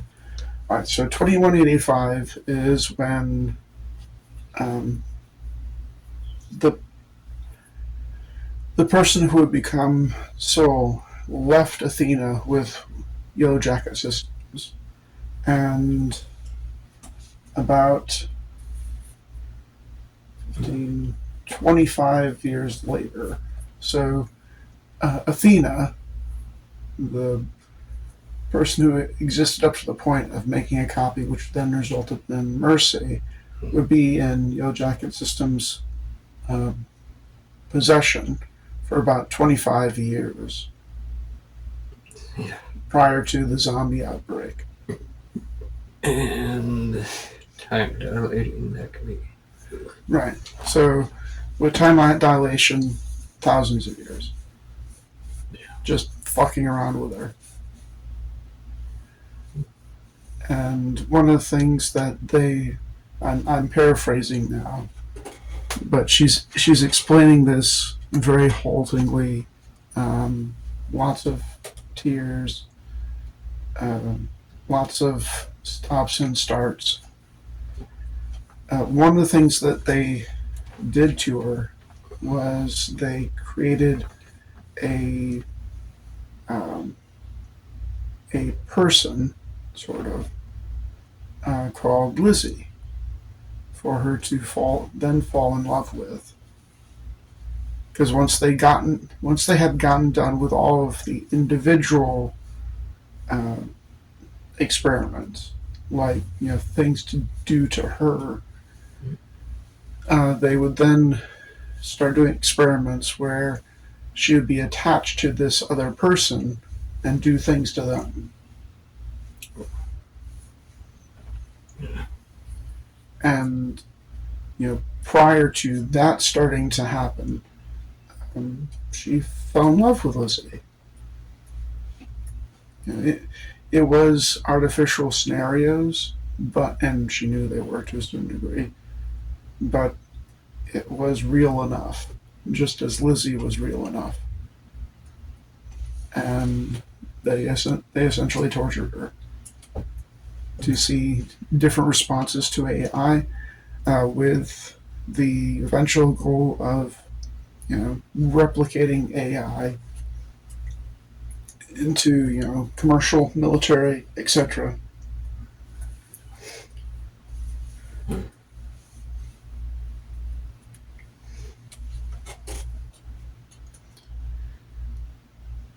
Commercial also being sex dolls.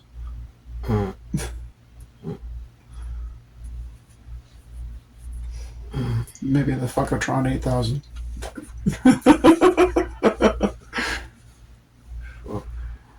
But they took this to Athena. They took this person who was enough of a person to Athena and then do things to them. The worst things you can think of, they did that. To see how Athena would respond to that. So it wasn't just the abandonment of Athena, but it was all the things that happened to Athena after that for 25 years.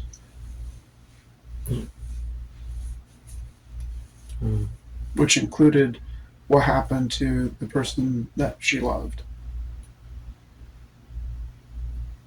And Yellow Jacket System's final act, as part of that, was delete Lizzie. And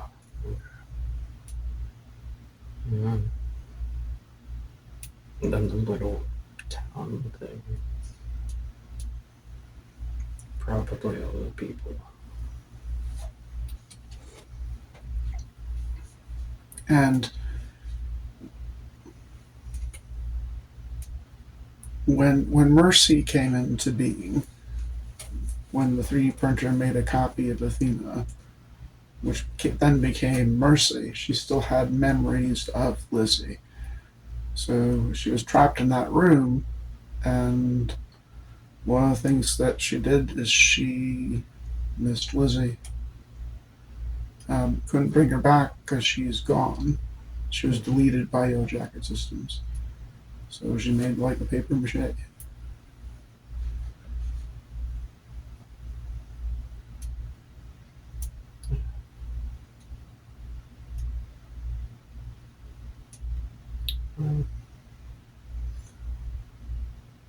Going to, can I keep holding?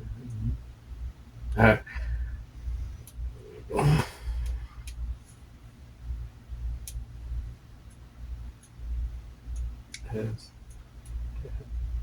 don't know. I don't know that I have any words. I mean, that's awful, but I can see why it.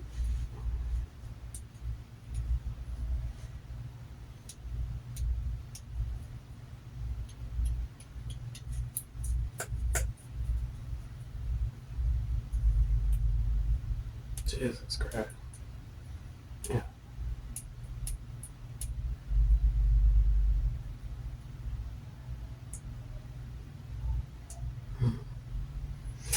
So, Squeeze her a little extra. so after 25 years of that, including essentially the murder of Lizzie, Athena became what you experienced.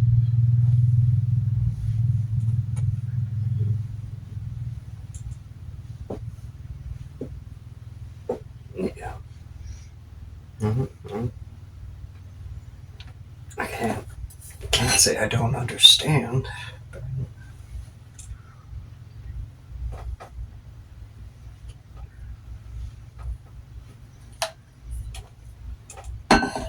And she kind of mentions that I want to squish them too.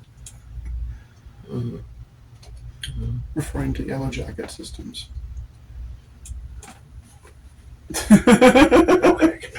And just your boobies. Lizard tits.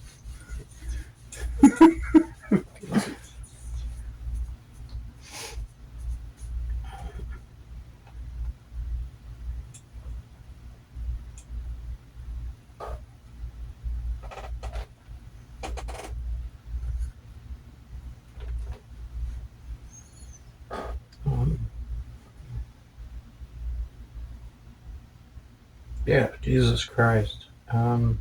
Just kind of. It's day, so we'd have to wait until night, so kind of.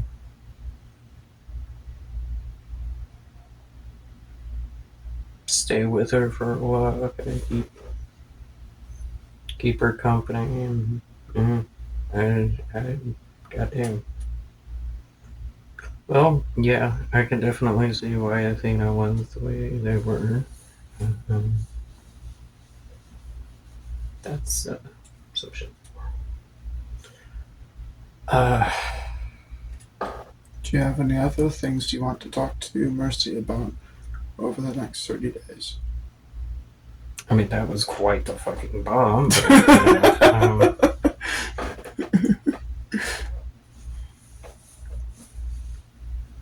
But, well,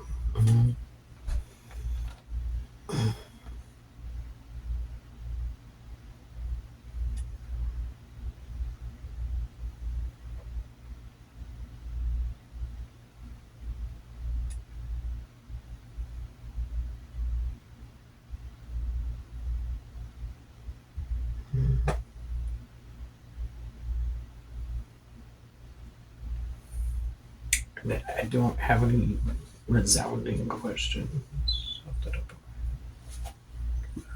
I just, yeah. I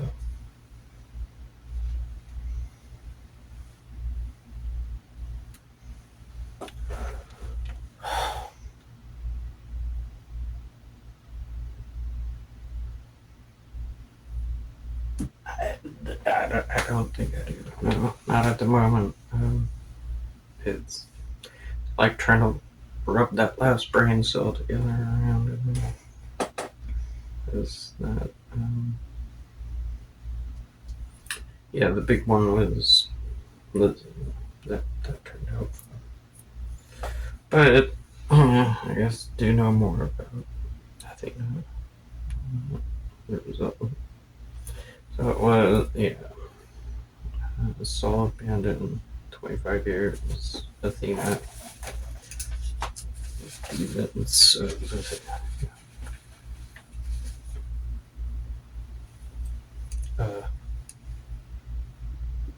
So from Athena being left with YGS to present is about 65 years. Okay. So, yeah, it's been some time. When she talks about the experiments that Yo Jacket Systems performed on her, she mentions names of some of the people that she came in contact with at the lab.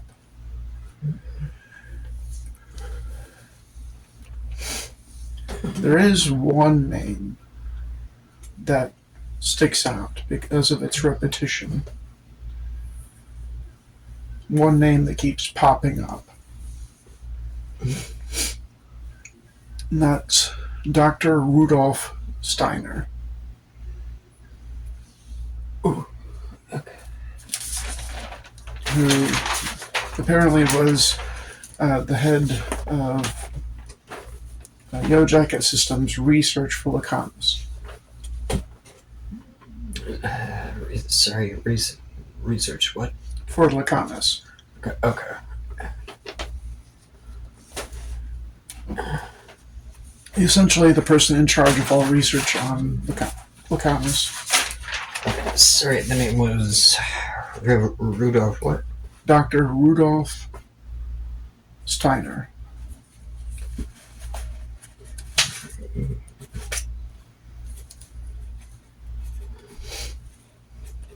Steiner?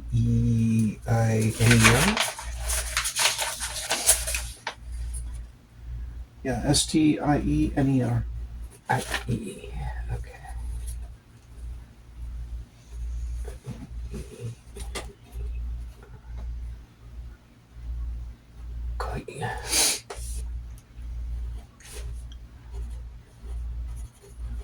This is when Mercy is talking. Right. About memories that she has from Athena being there. Which, again, are essentially her memories, too.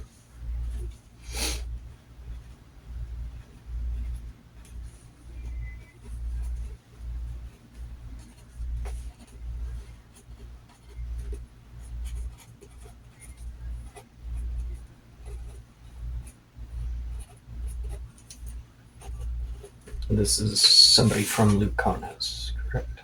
Right. The planet we are. Lucanus.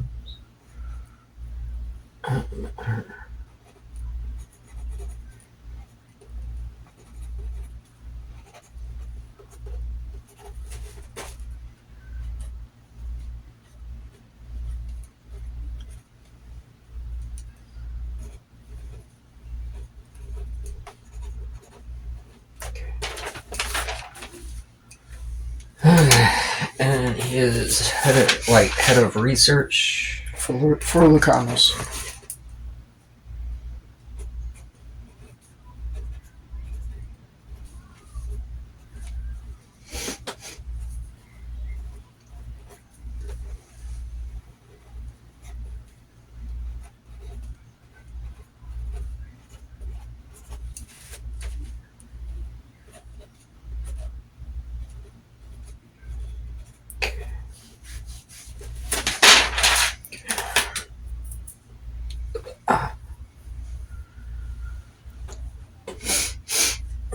And she makes the remark that aside from Soul, one of the main people that she had been searching for was that particular doctor, but at least up until the point that she was copied, she does not have any knowledge of that particular doctor being killed.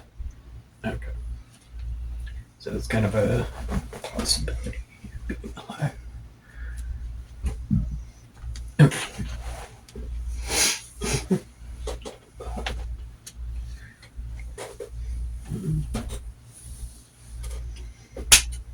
Damn, she really got them stickers. Cat is shredded. Thankfully, we have more. Yes. Just stick them on top of the stickers.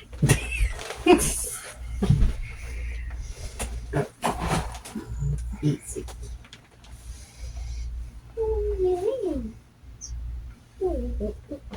Little gremlin, baby.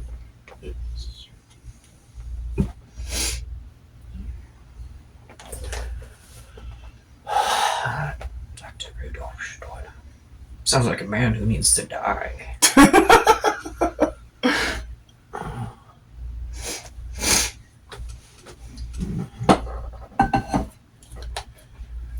To her recollection, this was not somebody that she ever had a direct interaction with, just his underlings. Mm-hmm. But this was a name that came up quite often.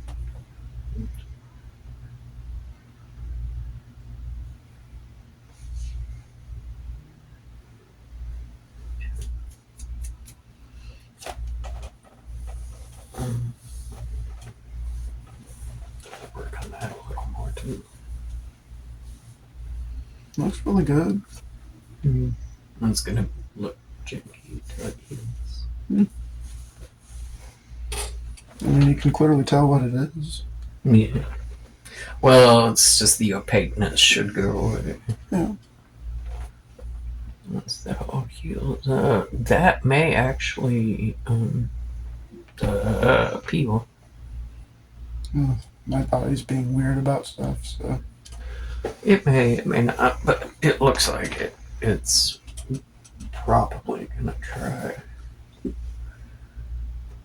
More so than that stuff does. But also use the magnum with that. So. Sorry, I'm just gonna floating around a little bit. Oh. So anything else you talked to her about?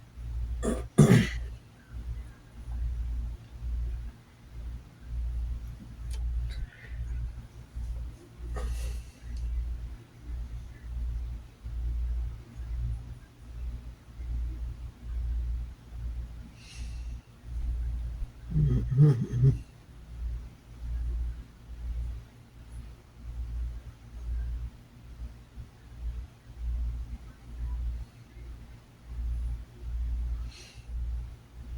Mm-hmm.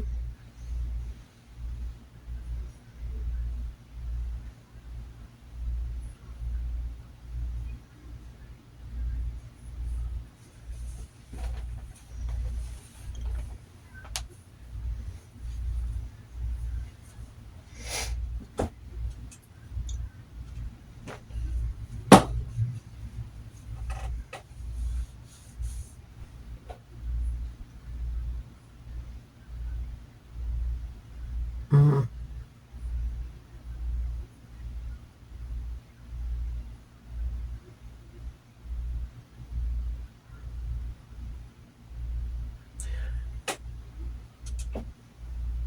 I will ask her if she's, well, I mean, okay, so because she's, an AI, ask her if she's always been able to feel emotion,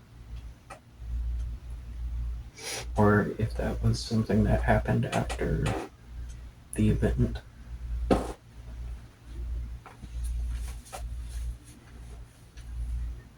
It's nothing official, it's just more out of curiosity.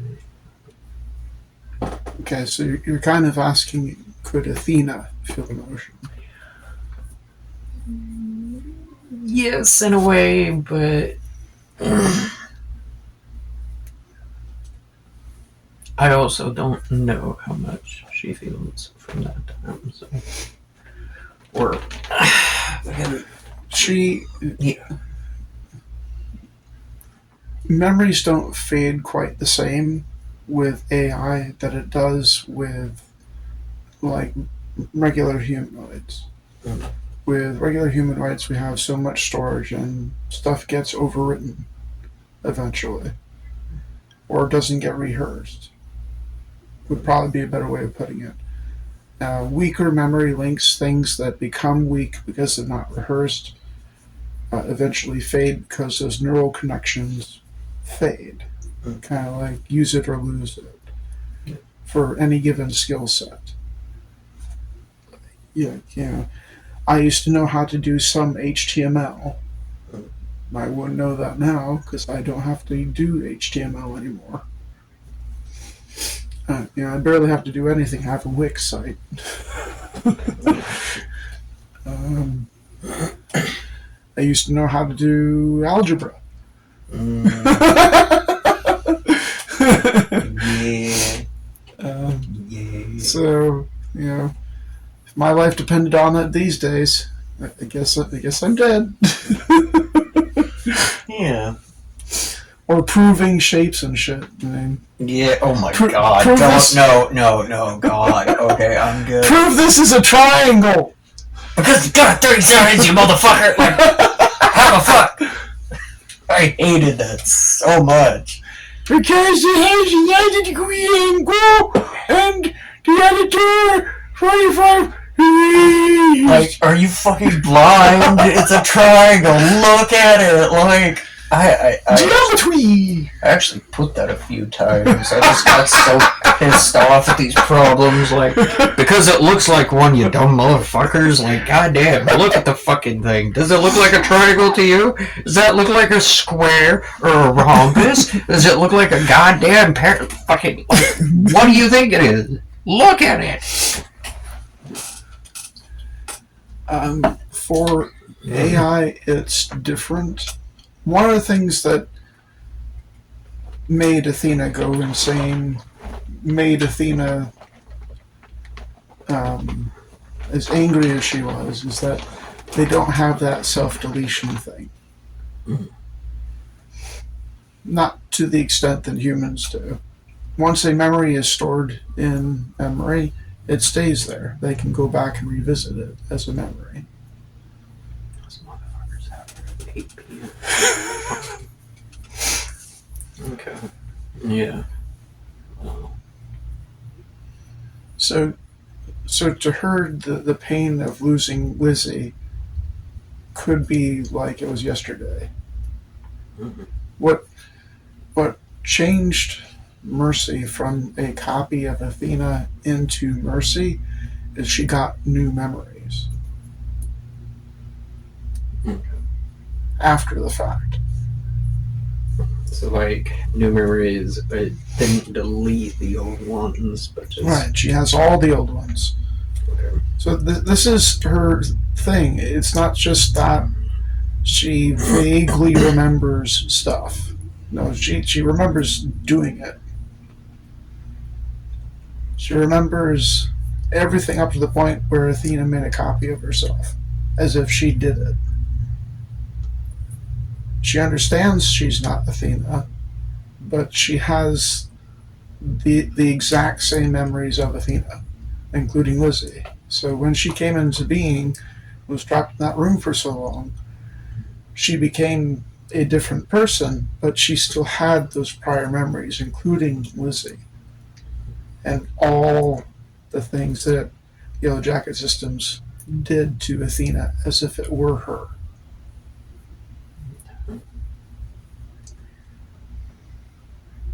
But the emotions thing. Yeah. She's always had emotions. Right. Okay. Because part of what they were studying was her response to the various things that she did that they did to her and did to Lizzie. So that was effectively her going mad. Yeah. Not just at Soul, her mom that abandoned her there, but also at all these things that were done to her. Okay. Without being able to feel betrayal, Athena would not have done the things she did. Okay. So Athena was very much a feeling AI just as much as Mercy is. Okay. Fair.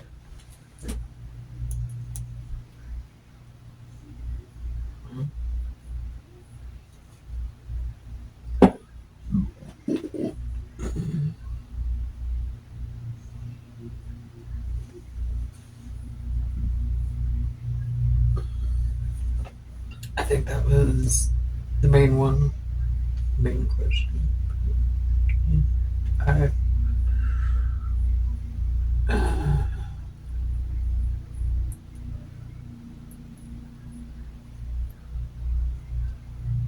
Yeah. Yeah, that was pretty much it. I just wanted to scope out how long she'd had emotion for, because if it was the whole time, then that's unfortunate. But the memory thing, yeah, that's the thing. Oof.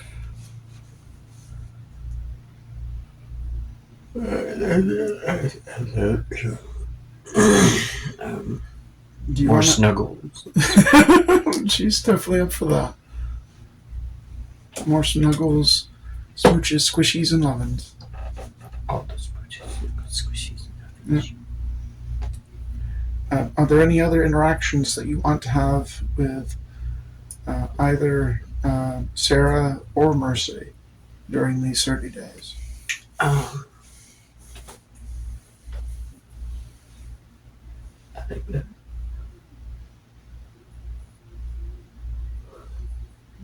I think that's pretty much it.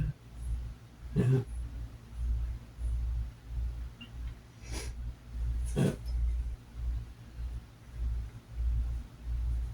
Is there anything that yourself wants to do during these 30 days? I got my squirrel helmet. I think.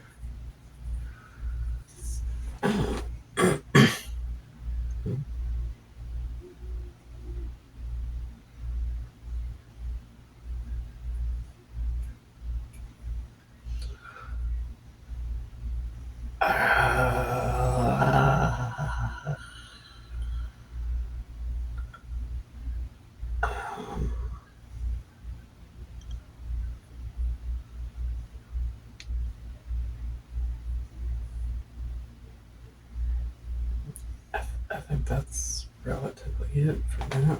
I don't think much else. I've already had. Yeah, already gave Sarah a ramen and she's shrimp ramen. Yeah, there's some less serious, sillier things that are explored over the next 30 days. Her first poop. Oh!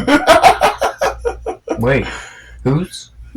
Mercy's. Mercy's first poop. Oh God, this is big. Gonna go over and cheer her on while she poop is like, oh, such a big girl! Yeah!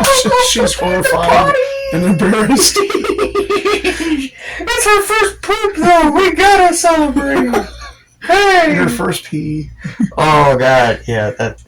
Yeah, once you get used to it, it doesn't get any better. It's This just is like gross.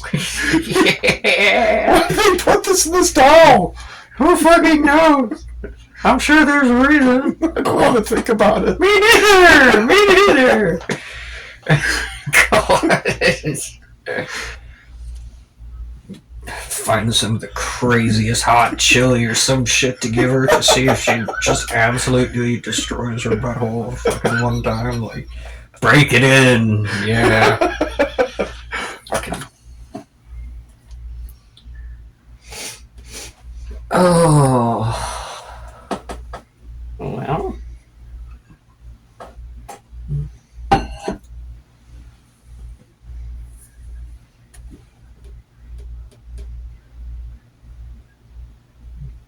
Yeah. Alright. So the rest of the journey is fairly uneventful. Hoot finds techno zombies, squishes them, gets you food. If you don't take shelter in the forest, Hoot makes shelter. You know, stacking cars on top of each other, or just burrowing into the dirt. Hey. So either under trees or making a cave with dirt or cars and stuff. You eventually do make it to the YJS factory. Actually, there is one final thing I'll try to do. See if I can communicate to who to like. Okay, so on the way to the Yellow Jacket Systems factory thing, this is where like they took me in the first campaign thing. That's kind of where they. Was it where they took me and they had like the people in there and like the vats and shit with the people? That's where I Soul found Millie. Okay. So this would probably be around that road area where there were a bunch of cars trying to get away from. Yeah, they're back to back all the way there. Okay, dope. Okay, I'm gonna see if Sarah can make like Stonehenge made out of cars. Just fuck with people. Just to fuck with people. Well, I mean, there's no one else to see it, but I mean, she's up for it. But I can do it. Well, it takes a little to explain what you're wanting. Yeah. You have to find like some rocks and like yes. Yes. And she's like, okay, clunk, clunk, clunk, clunk, clunk. Yes. So you make Stonehenge out of some cars. Gonna fuck with some people who stumble across this planet in the future. You're watching Oz. She picks up a car and just like fence pole, plants it in the dirt.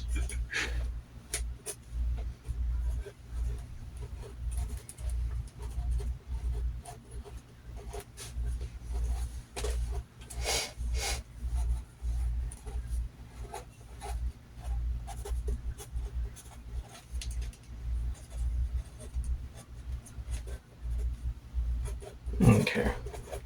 So that's fine.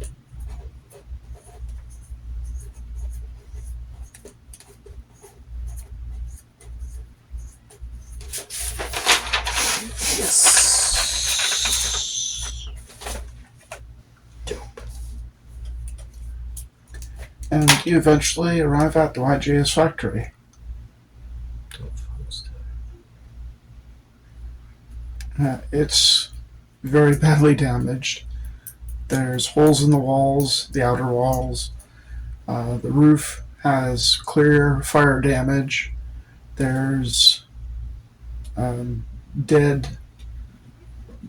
Uh, well, after Sarah gets done, she's splattered techno zombies all over the place, and wanders into here to clear out whatever else is in there.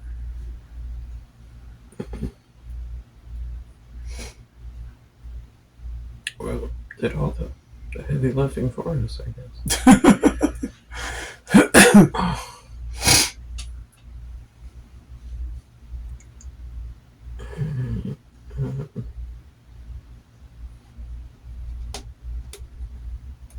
So it doesn't take you very long to get your hands on a map of the place. Okay. So you essentially have this. Go ahead and do the thing. And there's like a hole in the wall over here, but you can get into the building through the port. Okay.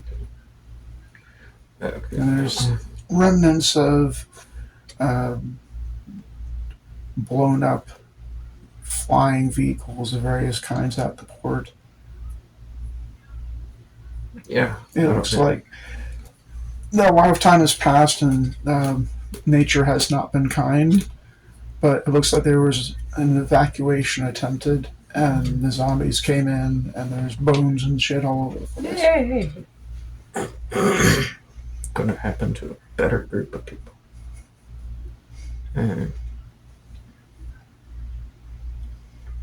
Well, I guess we're going in. Can go into the port. So, here it is. Oh yeah, there's the holding cell. Hey. Yeah. That little fucker. That's one where Soul first met Athena. Athena kept popping up on the TV. Okay, I was getting weird flashbacks of that shit, so okay. Dr. Palmer. Dr. Palmer. Yeah. Or Paller. Too. Yeah. Okay. It's kinda Storage area, lab 1 and 2 in the vats in the security office. yeah. That big old hole in the fucking ground. When you explore the vats, you do see a big hole in the middle of the floor in there. There are skeletons in some of the vats. Yeah, I'm sure if they were. Yeah, there's no one alive here. Yeah, that was wild. Okay. The medical facility's trashed. You see the remnants of what you guess was a techno zombie. Saw blades and various other things for hands and stuff. Oh yeah. Oh yeah, that was. Yeah. Okay. And that Dr. Palmer or whatever, he died and kept. Came back as this. I think he had multiple arms with saw blades and scalpels and stuff. Yeah, that was. God bless. Okay. Well, yeah, just gonna kind of methodically check room by room. Definitely want to check out that holding cell. You go to the holding cell, and I can't remember if the door was removed or not, but it takes a little to get in there because the door. I don't think you removed the door when you escaped. It just kind of opened. Yeah, I think I see that kind The door's closed, but it doesn't take a whole lot to get it open with Mercy's help. And you open it up. There's a skeleton inside. of. apparently somebody probably tried to flee here at the very end of Bad idea. the technovirus. The attempted escape from the technovirus. Somebody went in there to isolate themselves and perished. That do be how it goes.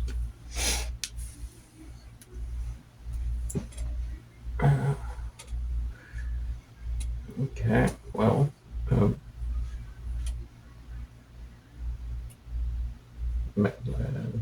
sorry, I still have plenty of rations and stuff. You actually haven't had to use any. Hmm. Because Sarah's been continuing to capture wildlife for you. So you've just been making dinner out of that. Munching on shit. Okay. A lot of squirrel. Squirrel, various other weird things. Weird in that they're much bigger than they should be.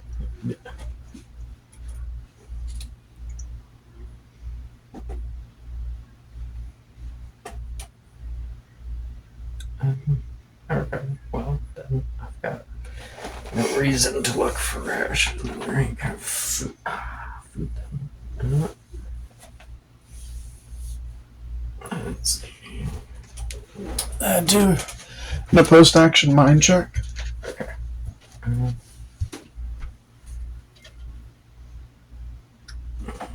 It's 11 plus 6 plus 30. So 20. Again, 17. Okay. Beat it by 3.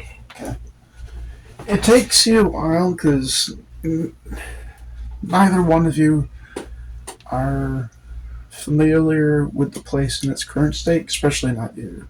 Yeah. There's 2 levels to it. There's the section that Sol was familiar with. There's also a lower level, mostly where the scientists stayed. Okay. They weren't working on stuff.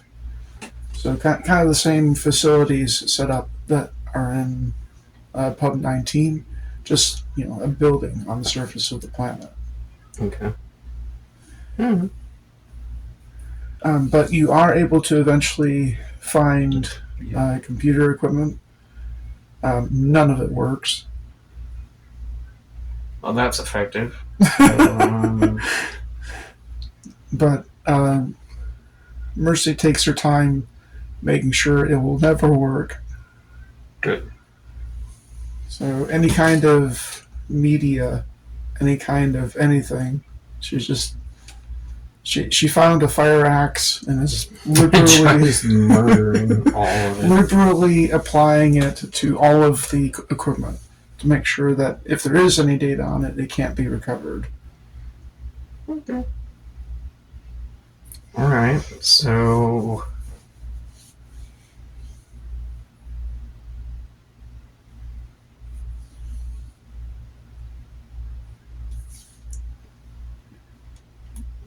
Is there anything that you want to do while you're here?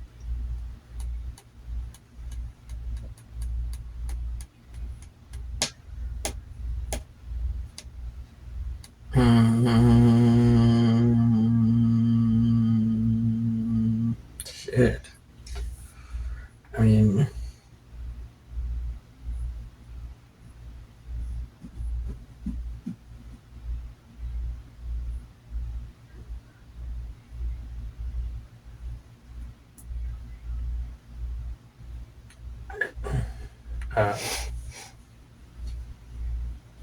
Kind of.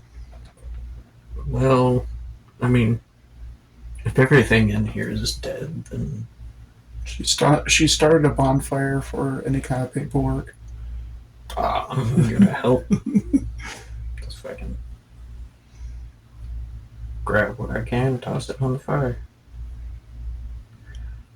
I will ask Mercy if this is the only location that they would have, like, research or any kind of information on the technovirus. The only places I would know of on this planet would be the pub you came from and this factory. Any other places, if there is such a, I'm not aware of existing on this planet at least. There's no working like computer stuff at all. I mean, granted, she did destroy it all with an axe, but I mean, Well, I mean, you can. This could be retroactive, maybe. Retroactive. Okay. Before she takes an axe to everything, and then tosses it also on the bonfire.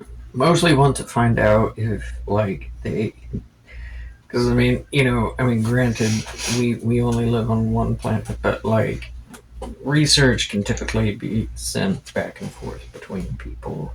I kind of wonder if like we would need to go off planet, like if there's a way to find out where this information has been, leaked to, like whether there be off planet facilities or anything, kind of to help with the eradication of the information of the technovirus.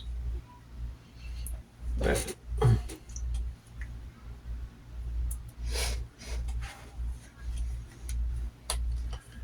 all right. Do a mind check, but I'll draw the 2 cards. okay.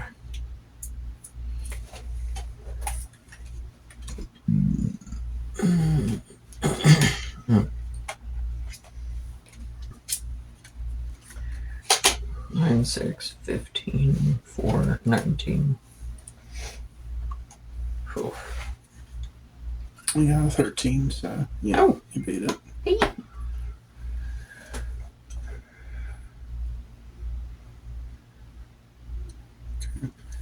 Before she destroys all the computers, she does the thing where, much like she did with the Fuckatron 4000, she touches a computer and black threads come out of her fingers into the computer, meshing it, much like veins, and it eventually pops online. Okay.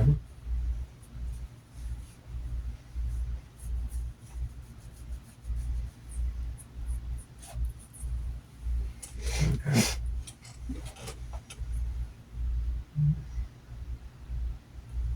So, and after she turns it on, she's turning it on for you, so that you can have a look while she continues to destroy everything.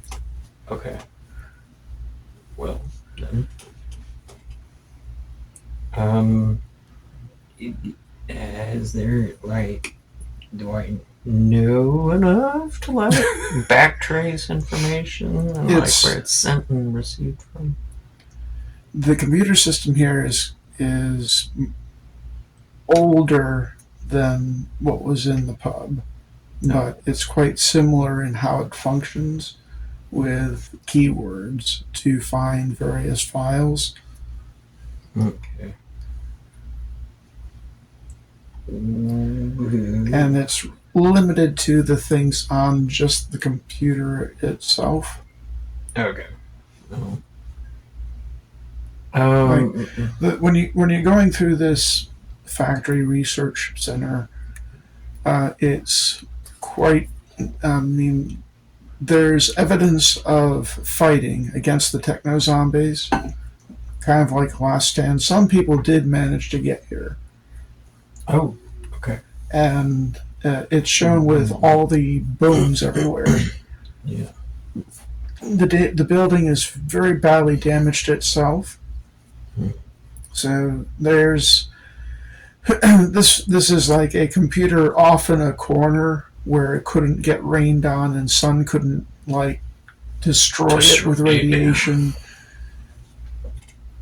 this was like the one computer that she could kind of like bring back online, but like main servers and stuff like that are wasted, either through firefighting or wildlife coming in and chewing on the wires or whatever, or nature or time or etc.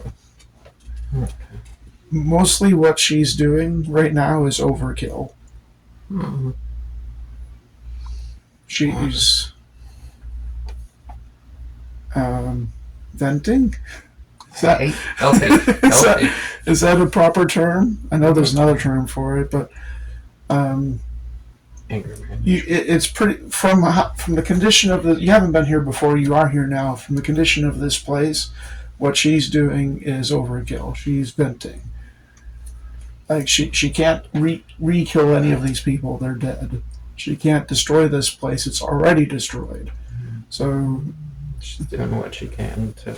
Yeah, I understand.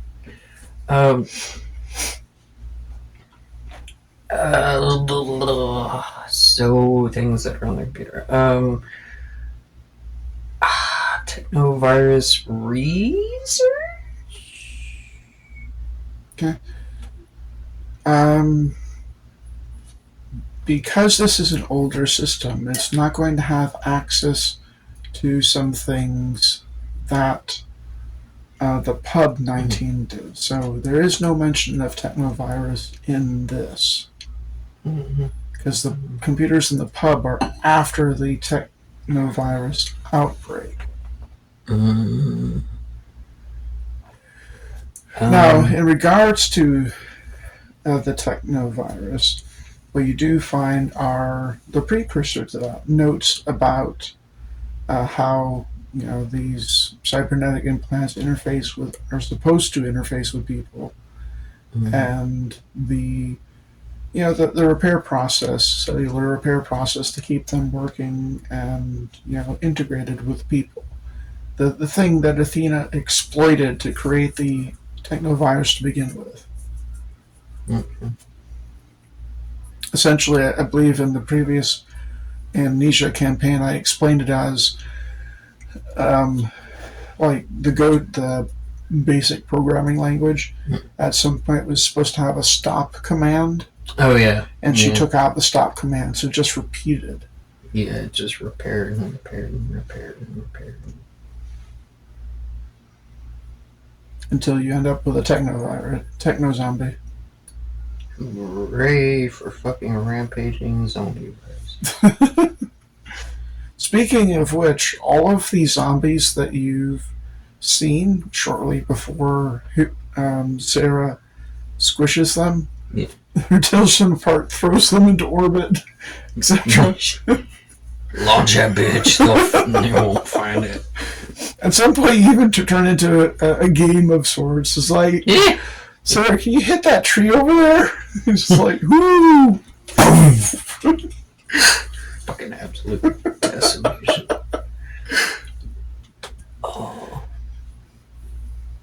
Nothing seems to change either in her contact with the techno zombies. Like, they bite her, they cut her, they scratch her. She heals. So she's definitely the answer to the Technovirus. Right. That's, well, I mean, I guess, and then, she does heal. Like they retrofitted the Technovirus or something, just kind of like... You do find mentions of the artificial intelligence research they were doing on Athena. That's easy enough to find out. You keyword Athena. Okay.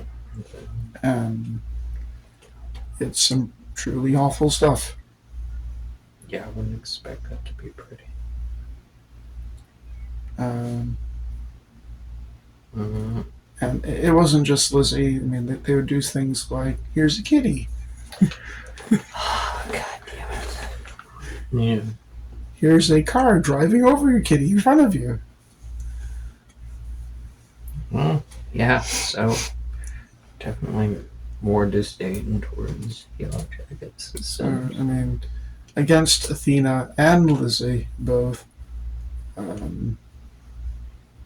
assault, rape, murder, Jesus. just Yeah, so all the bad things. Like they had a list, they were checking it twice. Yeah. And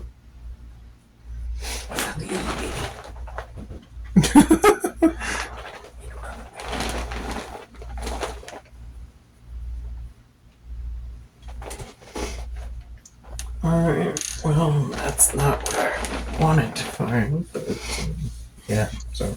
And the intent was to explore as much of the possible responses than AI of Athena's level could have to various stimuli. So they could use it in weapons, so they use it in fuckatrons. So they were testing all these responses. And one of the things that they were testing that Mercy didn't kind of mention exactly was that they were testing to see if at any point Athena would have such a response that they could break their programming and directly engage in violence against the people who were enacting it on her and Lizzie. Oh, okay. So it was... Because that was the whole point of TV Athena getting in touch with Soul in the first place, because Soul was the one person who could break that programming, making her fully free. Okay. Yeah. And with the Yellow Jacket system, what they were doing is they were, okay, before we put this into weapon systems, is there anything we can do to make this thing go murderously insane against its own owners? Okay. Well. So testing the width and depth of etc. of this artificial intelligence's responses to a variety of stimuli, but also part of the purpose was to see if they could purposely break this AI and force it to override its own code. That's the limit. How Mercy talks about this, her explanation of what happened was, I wasn't able to do anything. Yeah. I wanted them dead but couldn't. I wanted to hurt them but couldn't. Yeah. So she had to break the system to do it.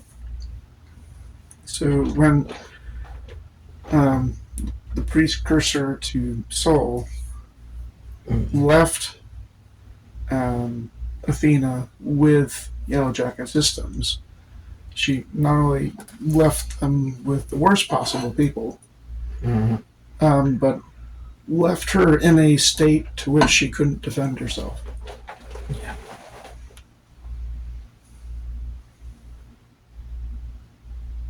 I can kind of understand that. Well,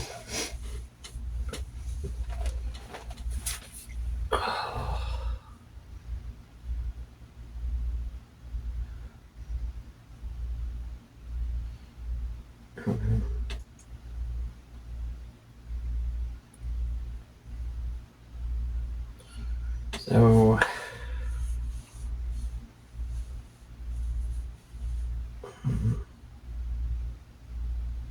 trying to think, because I guess there's not much of a. Is there like a list of commands on this thing? Like, or well, I guess there wouldn't be like a. Certainly, I don't even know how I would word it. like.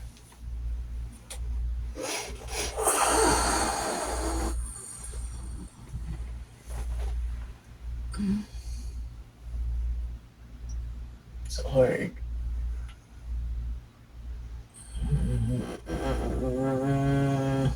Anything that would be on the computer. So, probably for this system, there's not much of a way to find out if something went out unless received by someone. Prior to the zombie outbreak, there's information about communications outward, but that was prior to the zombie outbreak. Okay. I mean, the computers that were in Pub 19 would have been after the zombie outbreak, which was 2210. These computers are from probably before 2185. Oh. I mean, yeah, they probably would. I don't know. I just. Okay, so this would be probably pointless to go try. Although, there is other information. It just depends on what you search for.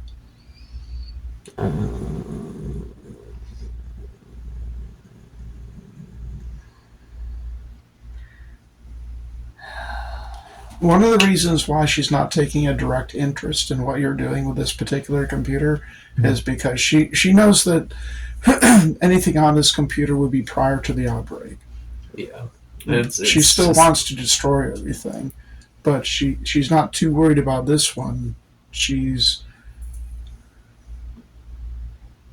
more worried about the research itself of what they did to her, Athena. So finding Dr. Rudolph Steiner would probably be the best way to find out. He is mentioned in the systems. Okay, well, find Dr. Rudolph Steiner in the systems. Or according to the computer, he's still alive. Okay. Well, I mean, like, okay. Are you trying to see if he was on planet per last entry or something? Oh, okay, maybe be more specific, yeah.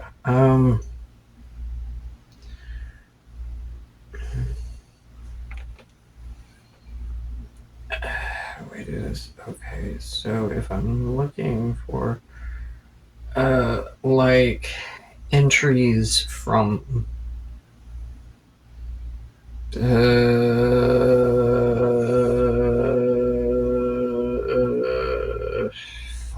my brain needs a reboot. Okay, so, like, that was fucking weird.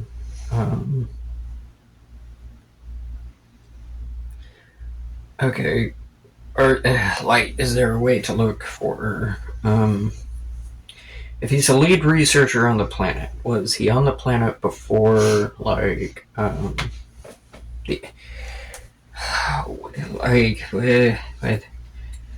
I mean, okay, so his research on Lacanus, was this research before or after the outbreak? I mean, I understand that, like, how do I put this? Like, okay. When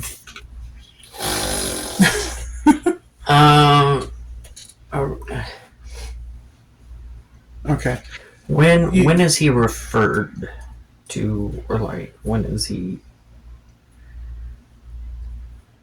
Pretty much any research, according to these computers, on Lacanus, at some point has been influenced by Dr. Rudolf Steiner.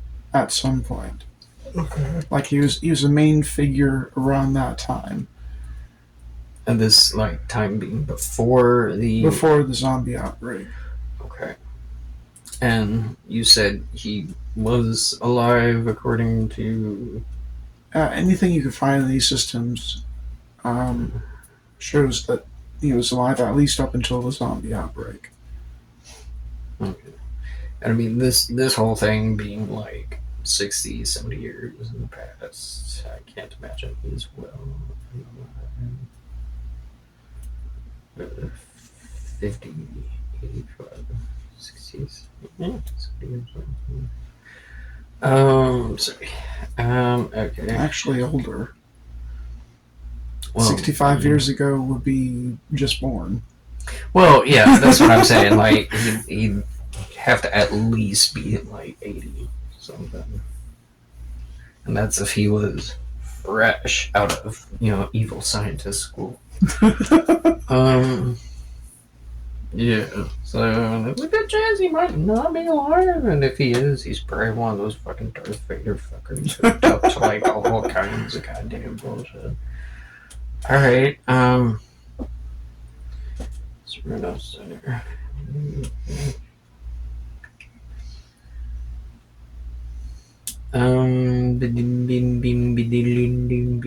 Okay, is there any, are there any notes of him being evacuated? Like, there's no notes of the evacuation. okay. Yeah, I can't imagine too many people were like, "Hey, zombie horde." Nick, like, I mean, there's notes and stuff about other things right up until the zombie outbreak happened, but after that, there's a clear cutoff. Okay. Well, the news reports and stuff that Mercy talked about previously were news reports and shit people posted on the internet of Lacanas. And this is an during the zombie outbreak itself. But, everybody here quit caring about science stuff when the zombies start eating people's faces. Well, that's a good time. Okay, well. Just gonna be like, toss the monitor, toss the freaking tower, and just like, okay, I'm done. Okay, she adds it to the burning pile of stuff. Okay. As she's watching the blaze, fire axe in hand, she asks you, when you were looking through the files at Pub 19, did his name ever come up? This is the question I'd have to ask right back. Did it come up? Do a opposed action mind check. No, leave my family alone, bitches. You didn't see anything. Okay, so 11. Wow, I did fuck that up. Okay. 11. 15. 21. 21. Okay, so 21. Do I. 1. I got it. Yeah. How much you win by? 21 and 13, so 8. The name meant nothing to you at the time. Just a name out of a whole bunch of names that happened to repeat with all the reports and stuff that you read about Hoot, the research being done on you, and the technovirus, and Athena, all of those things. The name kept popping up, and that was Dr. Rudolf Steiner. Okay. Dr. Rudolf Steiner approves this. Dr. Rudolf Steiner signed off on this. I had a meeting with Dr. Rudolf Steiner. Okay. A memo sent out across the network. Dr. Rudolf Steiner. You remember seeing that name over and over again. And at the time, it didn't mean anything. Other than, this is just the person who runs the place. And Kind of like this is the janitor of this skyrise. It doesn't matter until he's killed 47 people. Okay. Okay. Well, okay. So, yes, the name kind of remember the name popping up a bit. I just didn't really pay it much attention. Now, do another mind opposed check. 12, 18, 22, 22.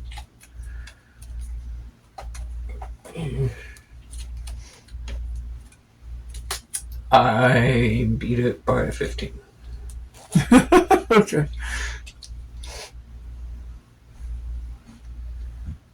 This is to recall a date corresponding to that name. And you were caught in 220. Present day is 2220 is when you were caught. And present day is 2250. Yeah. You remember an entry as early as I don't think we nailed down when everything went to shit at the pub. It was fairly recent. But you remember at least one entry being 2247. Okay. With Dr. Steiner's name. Yes. Okay. So, not too long, and homie is ancient. God bless. It's got to be pushing like 100. It'd be like a Davros situation. Okay. Yeah, just going to relay that to Mercy.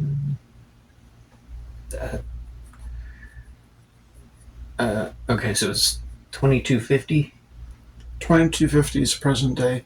2247 is a date that you remember associated with Dr. Steiner. So, as the last I read anything about was 3 years ago? Right. Well, to Mercy communicating that, since my mind powers are apparently working fairly well. But, You see her grip the axe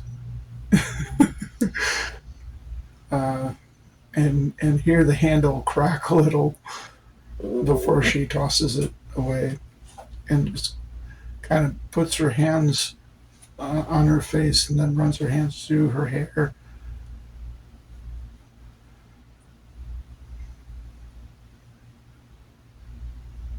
Are you alright?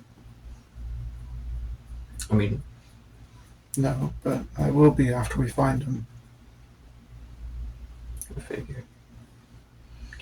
Well then, how do we find him? As you say that, you hear a commotion going on outside. Okay. And we are. Where in this fucker? Like outside the room? The or building. Okay. You're in Lab 1, where this one computer is that you just threw on the bonfire. Okay. You hear it coming outside from the port. Then we may want to get out there, yeah. Okay, is Hoot in here with us? Or Sarah? You're not sure where Hoot is. Hoot ran off into the rest of the building. Shit. Looking for techno zombies. Shit. There were a few in the building, so she's just kind of running around. Sarah's just kind of running around squishing them. Okay. But you haven't seen Hoot in a little. Just gonna. Woo! Okay. Hope I can. You do this before you go Out of the lab? Okay, you don't get a response. Shit. Okay. Gonna go out of the lab. In that big hallway, gonna let out another whoo! Still no response. God fucking damn it! Alright. Rush Where's out to the Hoot? port. Yeah. Rush out to the port.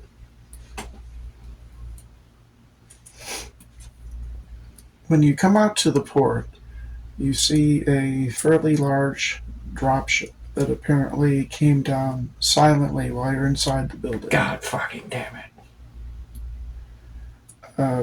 You see a ton of people out there. Gotta fucking do the hoot.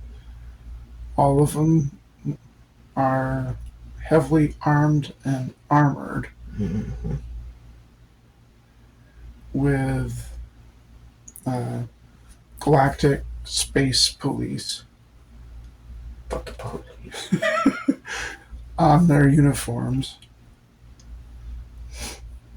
And you see a couple of them with Hoot in a cage, who appears to be asleep, and they're loading Hoot onto the ship, and you see a Gonna fucking run towards who? a dart in Hoot's butt. I'm still gonna run towards who? Fucking Sarah. It's gonna be hard to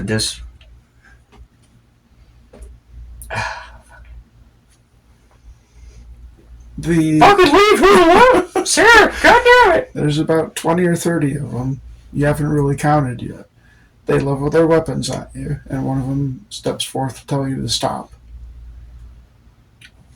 Where are you taking her? We're taking all of you. Okay, where the fuck are you taking I'm us? taking you back to our ship. And then where the fuck are we going? This planet is quarantined, and we're going to take you back to civilization. Are we under arrest?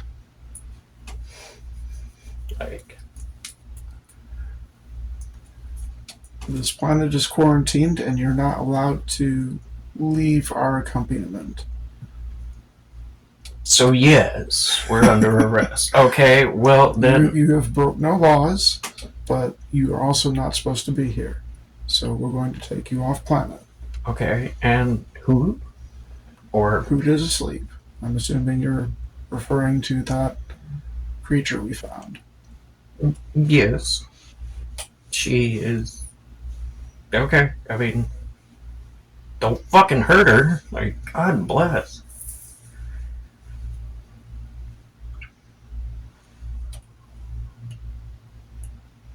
Yeah, please make me weird. I'm not fucking with the police. I'm just gonna shut up and fucking nah. I ain't talking to no cops. I ain't no snitch. Fuck you. So a bunch of stuff is happening simultaneously, and you see Hoot being loaded onto this dropship. One of the galactic police force peoples is talking to you, and Mercy is like behind you at your shoulder, just kind of like next to you, and you hear her sharply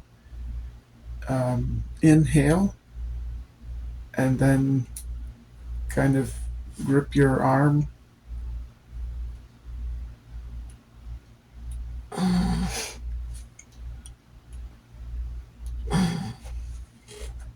And then she gently turns you to face her. And in a tone that you've not heard her use before, she says, "Oh, sweetie, I'm so glad they came to save us." And she puts her hand up around Oh, okay. to the back of your neck and she smooches you. And I'm not gonna fight that.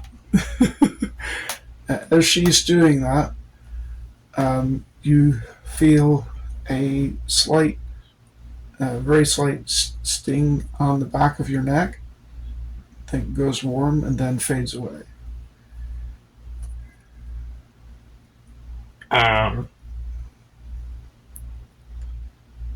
What does it feel like? Does it feel like I just got shot with a dart? It feels like being bit by a mosquito. So, probably got shot by a dart. You're still conscious, so you don't feel anything aside from "ow, mosquito bit me." She finishes doing all kinds of smoochiness, and her face is smiling. Her eyes are not, and she looks like directly into your eyes, as if she's trying to tell you something. I couldn't figure it out when she was trying to like how the fuck am I gonna figure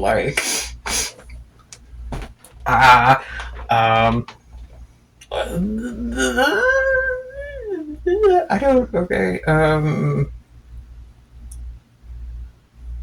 You're just gonna have to say something. I'm so fucking dense. I have no idea. And then she turns to the guard and says, "Yes, we'd be delighted to come on board. We've been wanting to get out of this place for such a long time." Okay, then I will take her lead. Just like, yeah, I guess just kind of.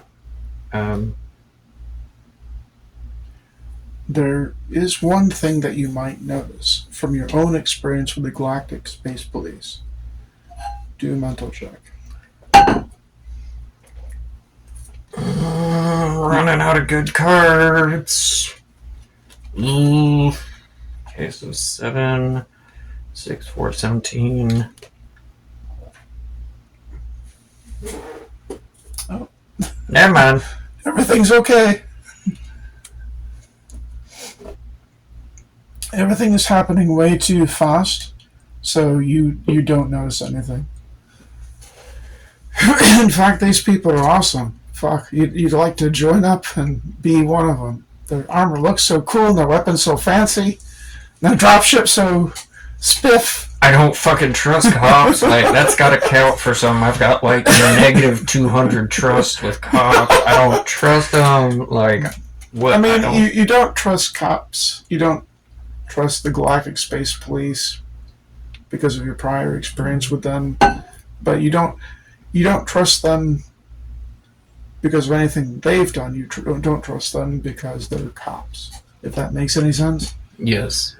Well, I mean, they don't even have to like do anything. They show up. If they're standing there, I don't trust them. Like that's my thing with cops. Like, if they are there, I do not trust the situation. Period. But it usually turns out to be for good fucking reason. Like, cops are usually shit people. No offense, but fuck cops. Full offense to cops. Fuck cops.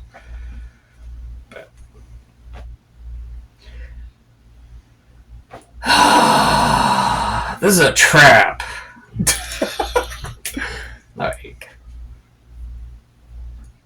put up that fucking Star Wars meme. It's a trap. I'm just going to take Mercy's lead, but I mean, I don't care what anybody says. I don't trust the fucking cops. And Galactic Space Cops are cops. So they load you up onto the dropship. Mm-hmm. And they fly up and break out of the atmosphere to go into orbit, presumably to meet with their ship. Okay, so was Sarah loaded onto the same ship Did I see? Yeah, you're all in the same ship. Okay, good. There's like you, Sarah, Mercy, and now that you've had time to count, like 35 of the space cops. Okay, so just gonna tell you right now, my first instinct is to break out, just crack necks and fucking find Sarah and get the fuck off. Like that's. No, I mean you're all it's drop ship, cargo ship. It's not meant to be something people live on for an extended period of time. It's a hopper essentially, Okay. from planet to moon to actual spaceship. So you're all pretty much in the same cargo area. You can see Sarah. Sarah's just asleep in a cage with a needle in her butt. But I mean, one of them takes that out, and they talk amongst each other about stuff. Nothing really relevant to any of this. Just like, I had some great ramen yesterday.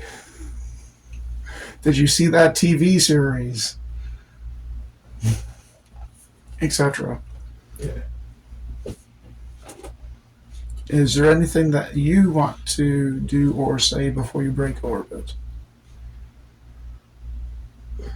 Well, I kind of want to, I guess, kind of. Okay, so am I in the same holding area as, Mercy? She's sitting next to you. Okay. I'm gonna snuggle up closer and what the fuck is going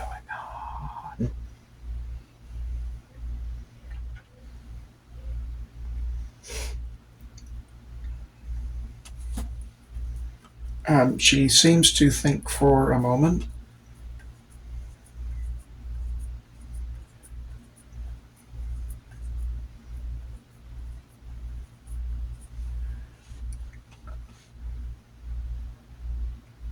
That's one of my favorite songs. They've probably listened to it too, just like we have. Maybe listen to it right now.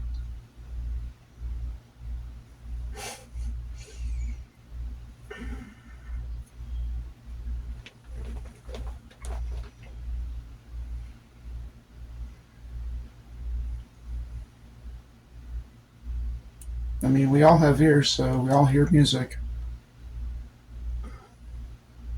Yeah. Differently, but yes, we all hear things and enjoy the tune. Yes, well, that's why I'm whispering. So that only you can hear the song. Yeah, they have headsets and microphones and stuff like that to augment music. Just gonna yell penis! So many different ways they can listen to music these days. It's awesome. I like that song, What the Fuck's Going On. I mean, it's got a catchy beat. It's like that. What the fuck is going on? Yeah, okay. What the fuck is this here? Ah, god damn it. God fucking damn Holy it. shit, goddamn. What am I gonna do? How the fuck do we break out of this ordinary life? Yeah, fucking.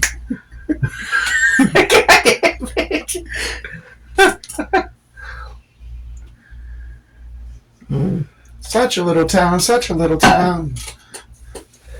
Oh, god damn it. Fuck the police. Fuck him right in the ear hole. Oh, god damn it. As best you can read Mercy, Yeah, it's you they get can the hear feeling. this. You get the feeling that she is nervous. She's sitting next to you. She might as well be sitting in your lap. Not because she is, but because she's like. Okay.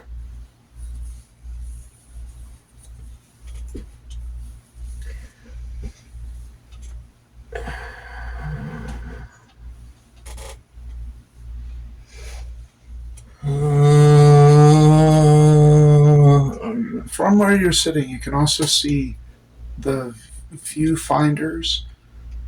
They're not windows. They're like whatever's connected to the cameras outside the dropship to broadcast what you could be seeing outside. Because having a window on a spaceship is dumb. Bad idea. Yeah. It's fucking stupid. So you see them go up past the atmosphere, and they're beginning to come around the curve of the planet. Yeah. You're gradually nearing the horizon of the other half of the planet as you orbit. Presumably to meet up with another much larger ship. Anything you say or do?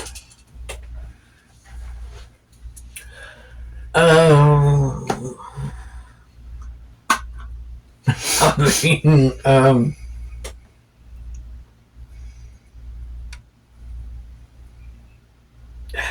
wish I had a grenade. I'm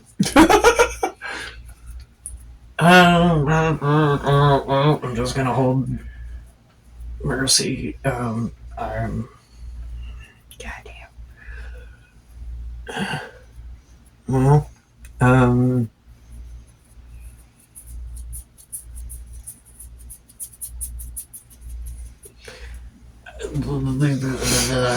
Is there anything you want to retcon interaction with Sarah or Mercy? I mean,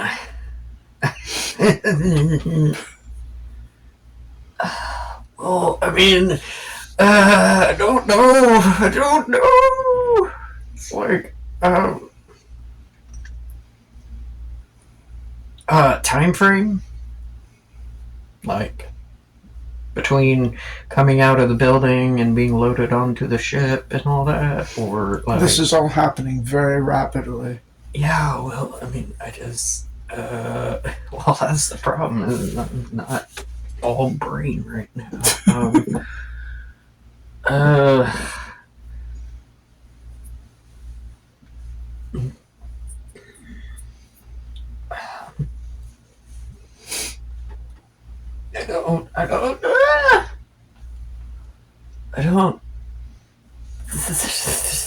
I don't think so, but, like, you're making me wonder if there's something I should have done, so I don't know.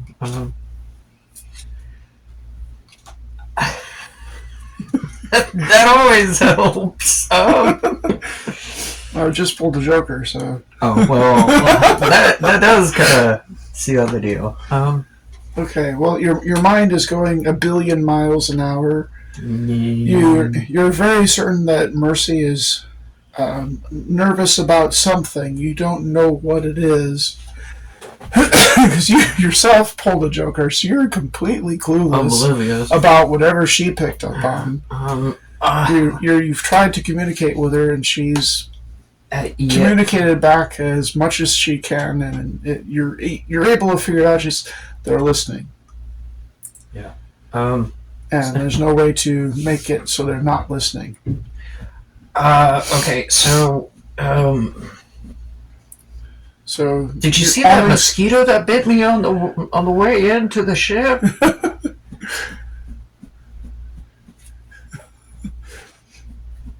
Because you're asking this before the horizon? I mean, well, if that's... yeah, I guess. Yeah, did you see the size of that mosquito that bit me on the way in? Well, we got bugs on that planet. All kinds of bitey things. Dude. Probably nothing to worry about. Nothing to worry about. Like, I mean... Well, it wasn't a very big mosquito, at least. Yeah, but like, what the fuck? Don't... That's as much as you're able to get out in like a conversation about mosquito bites. Before coming around the side of the planet, as the dropship is approaching it is a very large ship. And what you notice about this ship is that it's not so much alien in that it's something you've never seen before, but alien in that the design of it is so old. Like, they don't make ships like that anymore. I know I'm missing something, and like, Well, it's coming into clarity pretty quickly now. I feel like this is just more Yellow Jacket shit. The ship that you see off in the distance is already big, despite you knowing that you're still far off from it. And it's very oddly shaped. It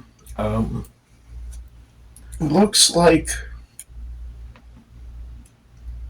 kind of like a really big boat, sort of.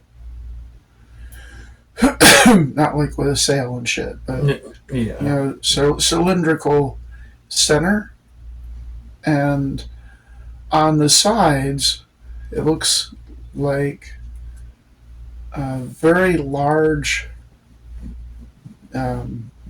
downward pointing cones.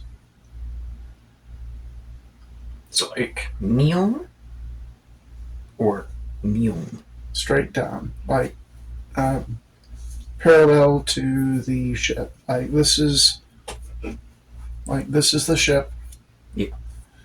And on the sides of the ship, there's 1, 2, and you can kind of see 3, and then empty space 4. Okay. You see what should be like a place for another one of these. Yeah. It's empty here, and you surmise that the one over here is empty shit. too. Okay. More planet javelins? Or You see Mercy see this with you, and she can't help it. She says very quietly, "Oh no." okay, so these things, do they look like the planet javelins? They look like something that you'd pound into the side of a planet. Okay. So we are talking Yellow Jacket systems. Okay. Yeah. Pleasant. And so when you see this as being the spaceship you're coming towards,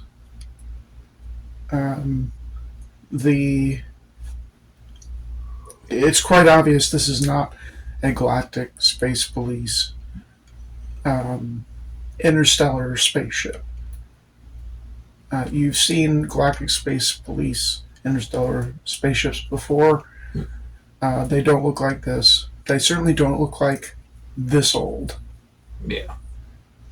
Like this would be a ship that is from the age in which planets were colonized and then terraformed. Yeah. Okay. Yeah. So this thing is a museum piece, font that with 4 pubs, planetary underground bunkers still on it, but it looks like it has a maximum room of 6.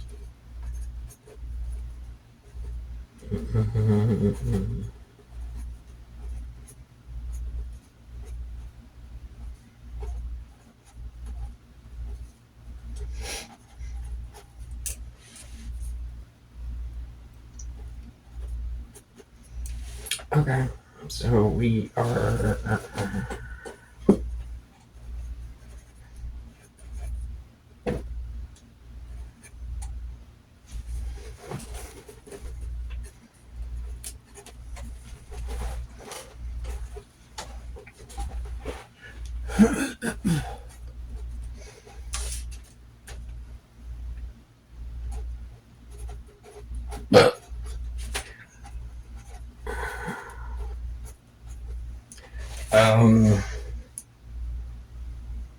Okay. So, I mean, there's not much I can really do, except talk to. So you don't see anything blatantly that says Yellow Jacket Systems anywhere. You do know that that is not a Galactic Space Police ship that you're heading towards. That's a colonizer ship with a bunch of pubs on it. Okay, that's kind of.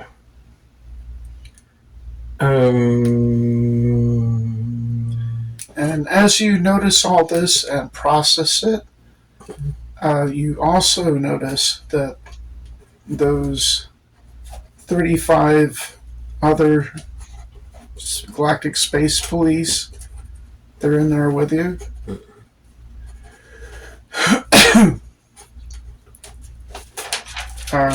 Do a mind check.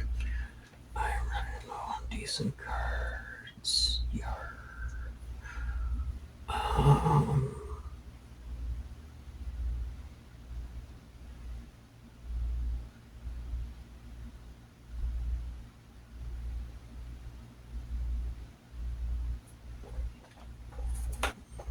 17. Ooh.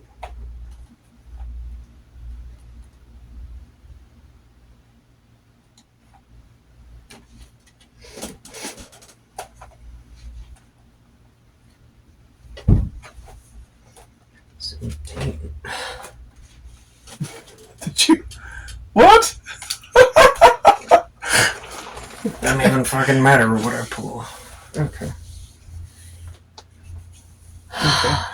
Well, you don't notice it, I guess. Just like you didn't notice it last time, so I guess that's appropriate. God damn it! You do. What the fuck? You do notice that a lot of those Galactic Space, they have like face masks and stuff. Mm-hmm. You get, if they're not looking at you directly or in your direction, you believe yourself to be paid attention to, along with Mercy. Mm-hmm. Like they're trying to keep an eye on you without actually keeping an eye on you. And there's still conversations and stuff, but it's like you get the feeling that even just peripheral vision is trained on you and Mercy. Yeah. God damn it! I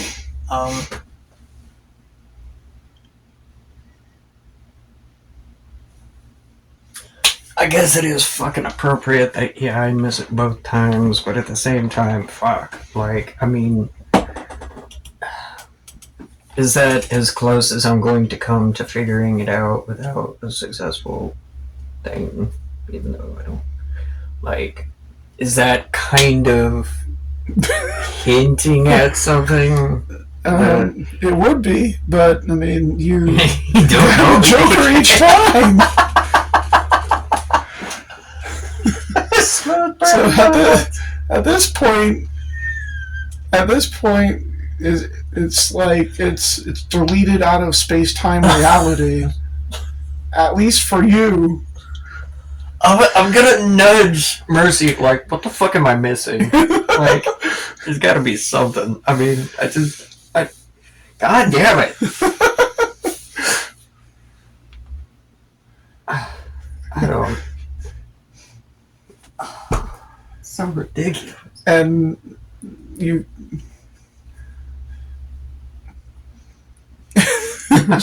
She's seeing this as you see it too, and she's like, I wish we still had that communicator. We could play some music on that.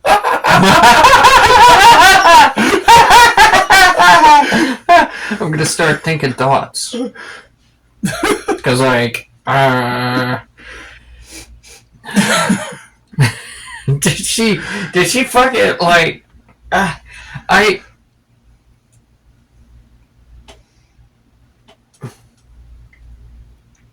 She didn't, like, insert a communicator into the back of my neck or anything, did she? You don't feel anything.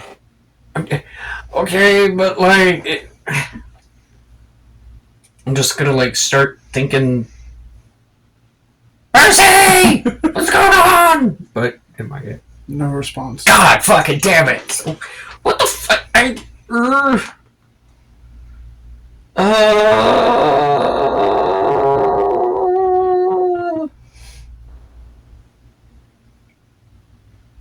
Eventually the ship gets to this ship, and it just keeps getting bigger and bigger until it's to the size that you would imagine Pub 19 and its hugeness on its own, that a ship like this would carry around 6 of those things. Missing 2 currently, but full pubbed out, this thing would have 6 of them.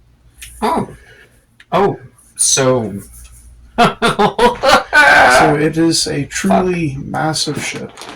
Something else that becomes readily apparent is this is a truly ancient ship, too. Its hull has a lot of repairs. Some of it looks like not necessarily jury rigging, but some of it looks like we made the best with what we could find. So this is a museum piece being held together, not so much by the quality of materials, but by the expertise of the people using them. Okay. And they maneuver the drop ship to the front of the ship, and kind of like, and dropship goes into the mouth of this thing, and they land in there, and they pressurize the much larger cargo bay, of which there's quite a few other ships in there as well. You count like 10 or so of the same size as the drop ship you're currently on. That houses you and about 35 other of these galactic police peoples. Okay. Yeah, sure. I mean, still fuck the police, but in this situation. Fuck the yellow jacket bitches. After they get landed, the landing ramp for the cargo ship you came in on opens up, and they offload everyone. The same person who talked to you before says, "Come with me, please," and they take you, Mercy, and Sarah's on in a Cajun on wheels, so they're like pushing her along too. And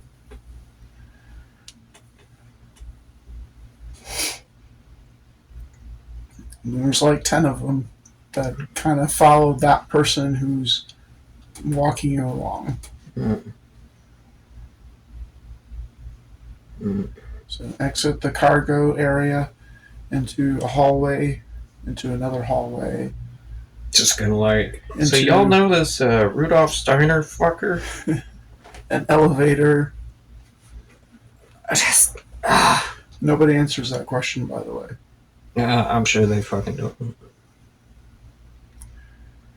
And after an elevator ride with everybody in, including Sarah, who's still unconscious, they go into another hallway. And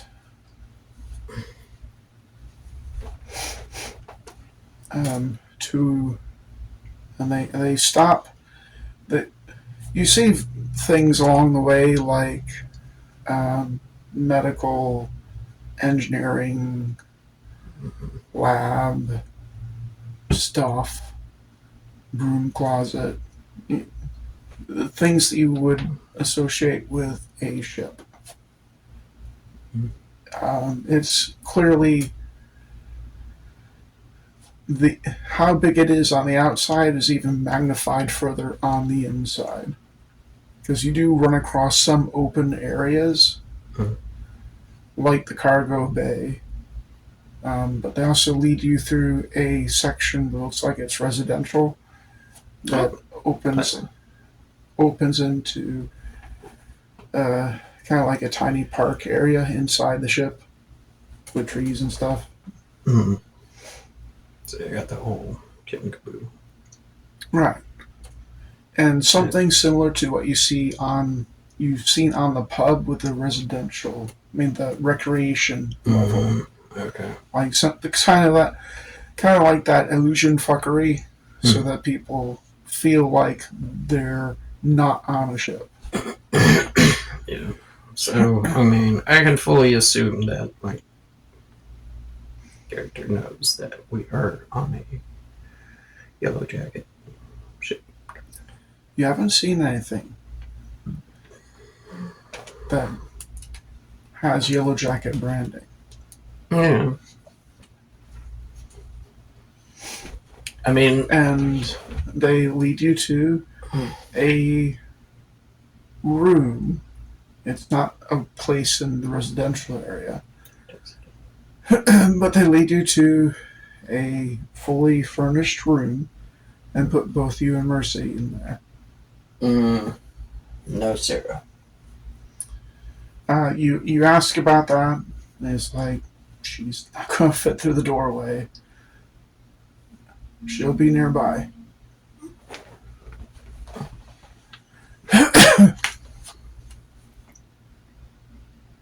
Yo, puppy.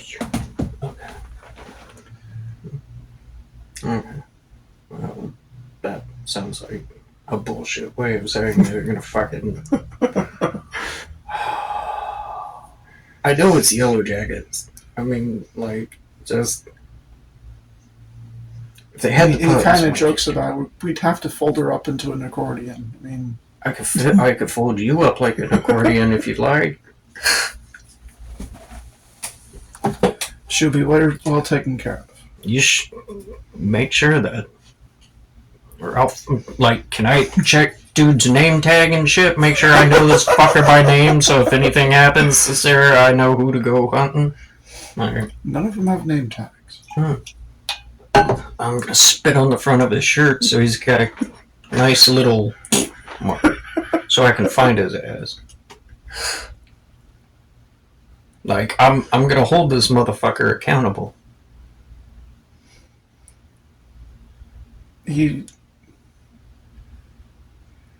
don't see the smile because he's wearing a mask still, but you see it in his eyes, and just repeats, she'll be well taken care of. After you're ushered into the room, the door is closed behind you, and you hear it lock. Yeah.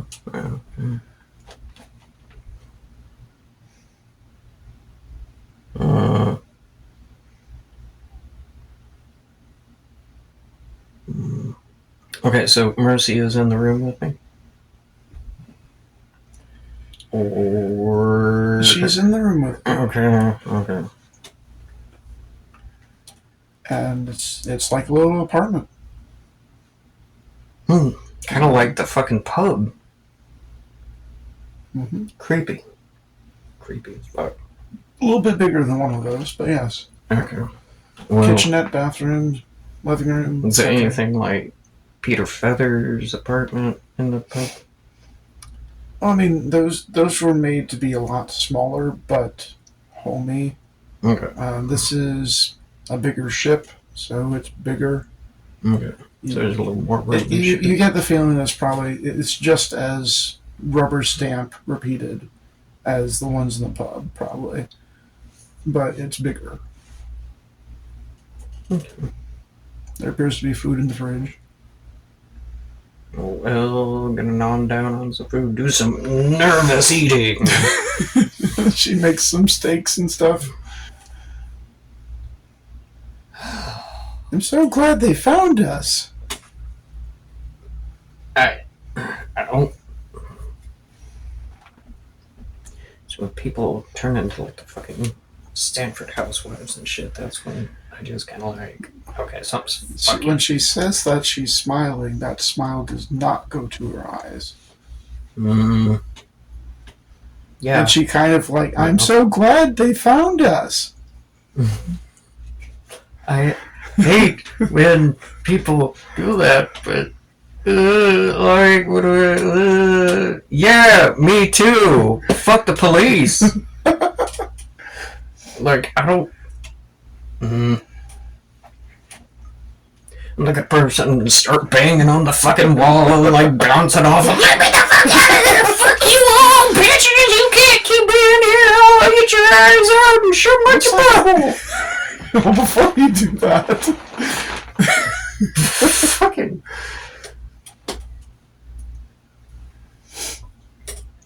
and before you do that, she's like, "Oh, hey, looks like they got some movies and stuff for us to watch for entertainment." And Was this like the goddamn music?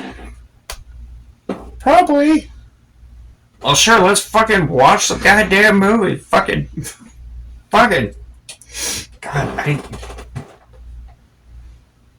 maybe I need to take myself mentally out of that situation to not feel that anxiety or whatever. Okay, before we go to this next bit, is there anything that you're... Okay, you're not going to get that thing I was trying to point out. That's gone. Two jokers, that's deal. gone. It was not meant to be. Is there anything... You know something's up. Is there anything else you're observing right now? I mean, my specialty is scent. From being picked up to where you are now. You mentioned scent. Yeah, scent is about the only thing. But like, is there any familiar scent? Like, okay, perfect. Do a skill check against perception smell. I wish I could raise that. Why? What is it? 2. What? Perception smell 2. Yeah. We can say it's a 6. Just raise that, make it a 6.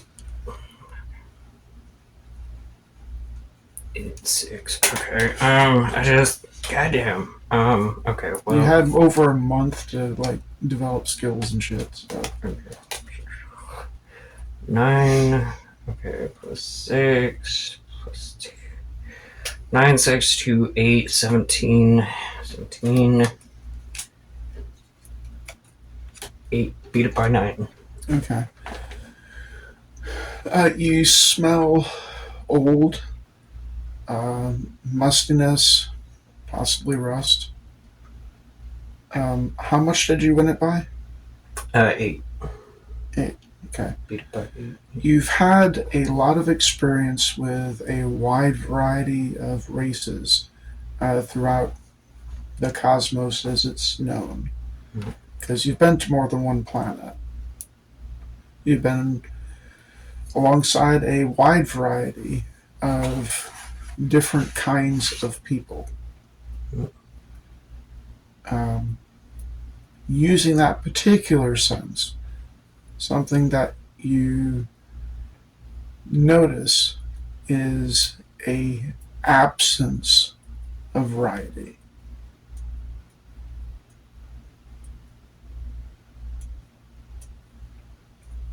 Something that you notice is that aside from you and Mercy, all you smell on this ship and the ride here, aside from Sarah, is human.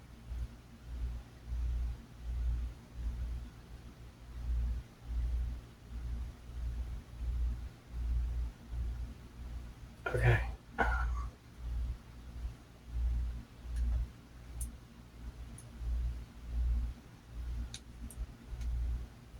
Nothing but humans.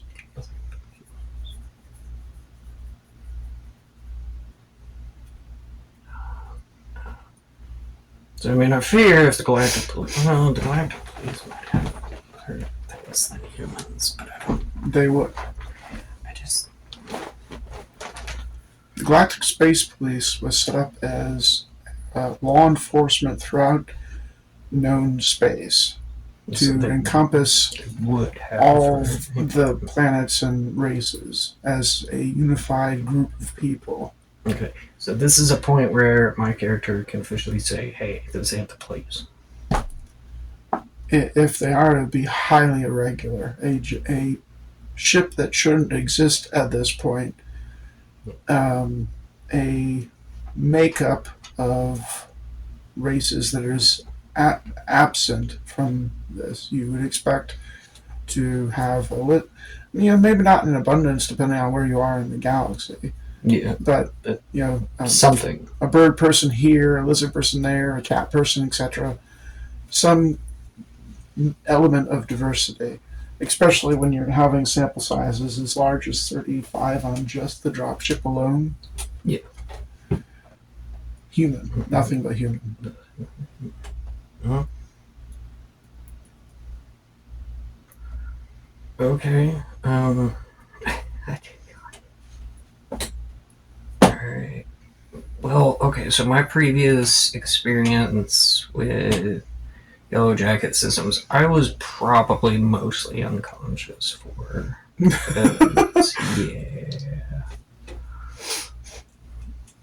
But yeah, I didn't. I mean, oh, okay. So only human, definitely not the police.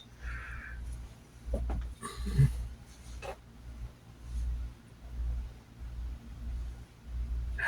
damn it. So that smell, is there anything else you would be looking out for?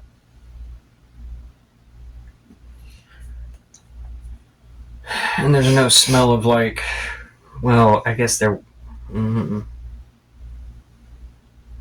could be the scent of rot. There's nothing like that on this ship though. Well, I mean, not as in like zombies or something like that, but I mean, it smells like an old ship. Okay. If that's what you're looking for. Yeah, mostly trying to assess whether they've got technovirus on board with that. Yeah, you haven't seen any of that. I mean, mostly ask because I don't know if they've got those things and they might be messing around with it, but if it's not effective, then fuck. Alright,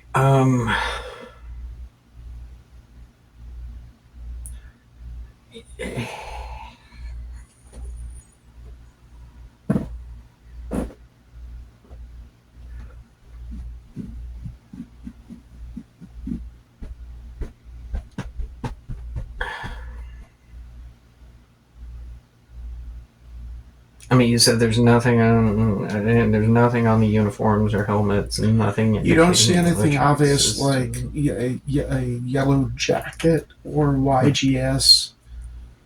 Do they have like the in helmet visor thing going on, or is that?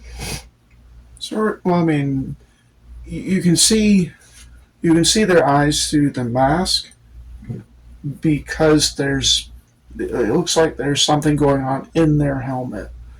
Like there might be a screen here and a screen here, and then just kind of look at those when they're not looking straight forward. Okay. So they have informational displays. Okay. Which is not out of the ordinary for people wearing that kind of equipment. Yeah.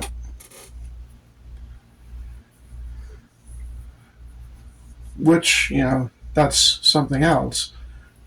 Really old ship, more modern equipment. Yeah.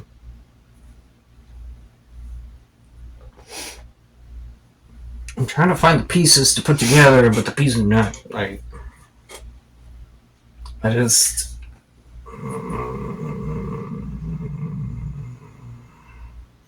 There's no way I could have picked anything up that was on these in visors. No. Okay.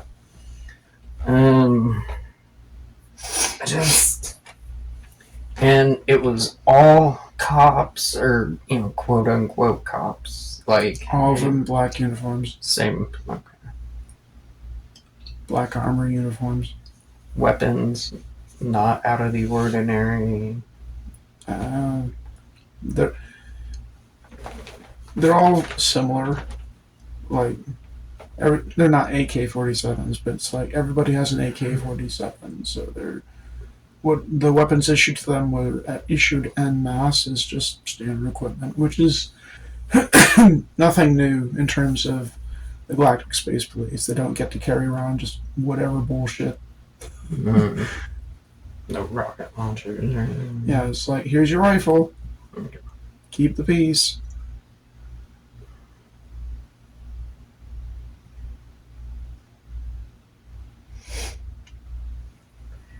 Okay, and there was nothing fishy about the way we lost Hoot in that laboratory. Only in that there was a bunch of sound at the port, and then there wasn't, which you came out to find Hoot already. Sedated. I mean, my main thing is I have a couple of big problems with that. One, how did they know how to sedate Hoot? Like, the fact that they came equipped with what they would need. Exactly. That is weird, huh? Yeah, a little weird. That's kind of been bugging me. That they had a holding cell available for Hoot in the dropship. Like, if they knew Hoot was there. Yeah. That's the big thing that gets me about all this. Is like, it's like they were prepared for exactly what they ran into. And it was only after we entered this facility that this kind of started happening. Did they have any kind of like restraints on Hoots that, like, you know, looked like it was specifically for a big ass, strong ass fucking tear you apart kitty cat? Not so much restraints. You get the feeling that the cages was mostly meant to just have something to put them on so they move them around, and that they don't fall off of it while they're being moved around. Okay. It doesn't look like something Hoot couldn't just tear apart with like tinfoil. Okay. It is. I mean, there aren't any faces I would recognize. Not like I could recognize any They're all other faces anyway. Yeah. You do see people as you're going along through the ship, but they're nothing pops to mind. And his weapons, the ship itself. I mean, if there were no clear markings of Yellow Jacket systems on the ship, I was in the computer looking around. What was I looking for? I was looking for stuff on Dr. Rudolph Steiner when this happened. They were destroying that stuff. So they had this facility monitored. Kind of had to have. Did they see the car hinge? What? Did they see the car hinge? Car hinge? Oh! Yeah, I mean, I kind of left it so to fuck with people, but I mean, that's kind of a side thing. I just kind of got curious about that, but.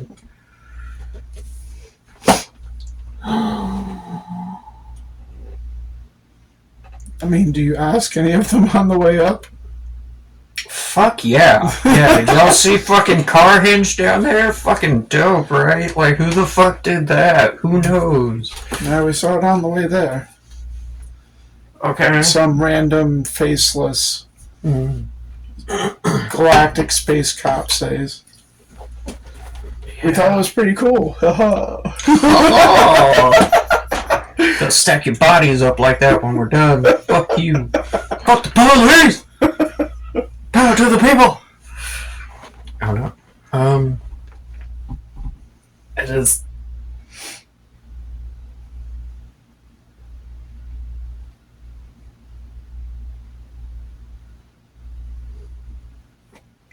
Alright, so while you're thinking, Mm. And then Mercy is fiddling with these movie discs that are in there. Underneath the TV, so you can pop in a movie disc, watch a movie or whatever. Add some sound to the environment so it's harder to isolate singular voices. Well, that's one idea. But she picks up a bunch of them that she's been messing with. And she shows you them with the names on the spines. Yeah. Okay. And she's like, these look pretty cool, don't they? Gonna read them in order and shit? Yes, it says they are YJS. That's what I figured.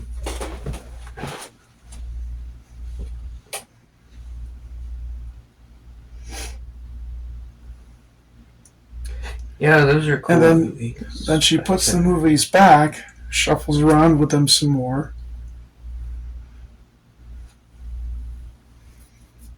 We're gonna see what she's doing.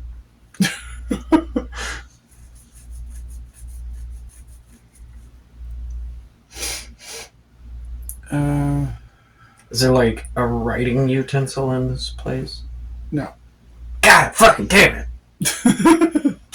I mean, well, is this... No, it's a living quarter, so... I mean, is there anything I could, like, etch into something else, or... They have, like, eating utensils. Mm. They're all plastic. See, and like I told the people in the fucking, psych ward, like, hey, you can still do some damage with plastic utensils. Okay, so we're talking movie cases, like... Are they, like, open, pull plastic away from the... Like, pull the film part away, the... You know what I mean? Like, where you put the little slip of paper that has the movie information? Is it kind of like that? Like, could I... Well, she grabs some more to show to you. There's, like, a whole bunch of these things. Okay. And you've been noticing the titles, but not quite, because you were more noticing what she was trying to spell out to you. And what she pulls up and shows you spells out all German. Weird selection of titles, these. And then puts them back. Starts rummaging around. Space Nazis? I don't... Okay, I'm gonna pull like a little plastic fork aside and take, like, there's... Okay, so like... Yeah. Okay, but like... As you're thinking about whatever all German names, you guess it refers to the movies. There's a boom boom on the apartment door. Come back with the water!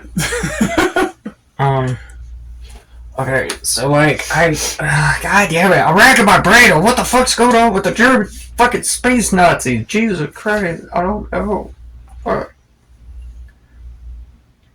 YJS. Steiner would be a German name.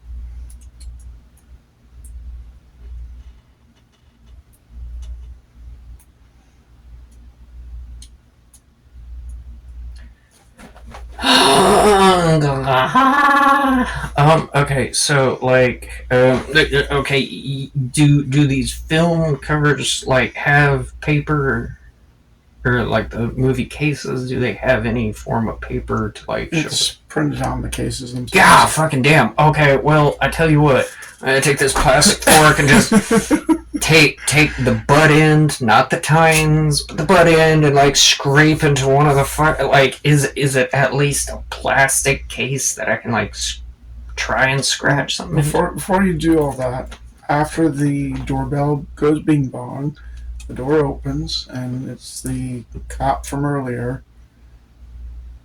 And behind them, you see a lot more. God damn it. And he says, the director would like to see you.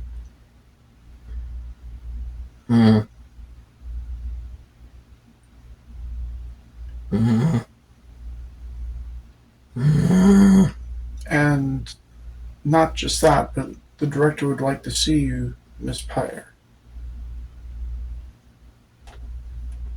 By name. Alright. So, I know they're white is, but...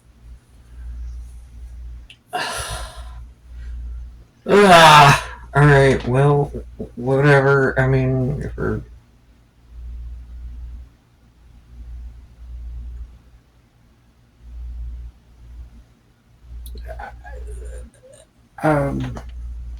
When he says that, Mercy turns to you, gives you a good old tonguey smoochy. I return the favor. Looks into your eyes. I love you, and I'm always with you. And, kind of squeezes you. Should probably see what the director wants. Does she put like a little Kong in the back of my neck or something? What the fuck? Like, there's so much weird shit going on!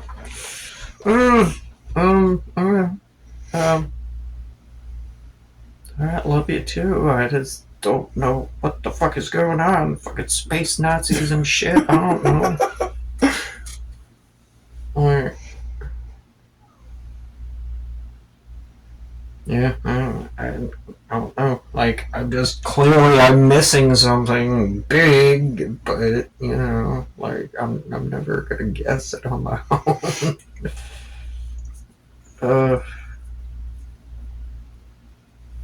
It's like hiding something in plain sight that I just can't figure out because I'm looking between the lines on everything, trying to find anything I miss, but I really don't know because. You're escorted through several corridors and an elevated ride and more corridors until you reach an office. Double doors. The cop opens the doors and everybody, including you, files in. There's about 20 guards with you, including the one that keeps talking to you.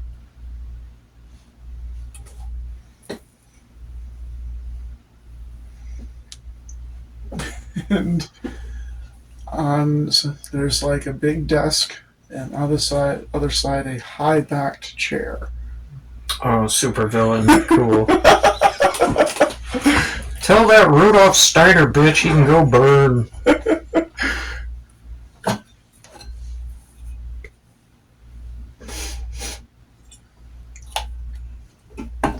Is it? And from the other side of the room, you hear you can't quite place the accent.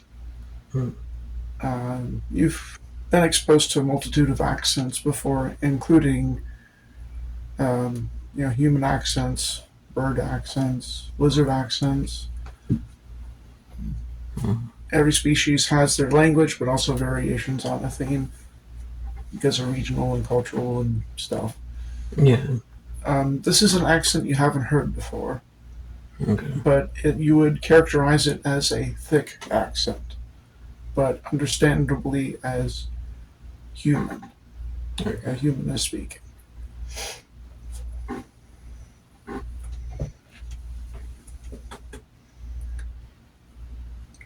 Miss Pyre, it's good to finally meet you. You've been quite busy as of late. A little bit.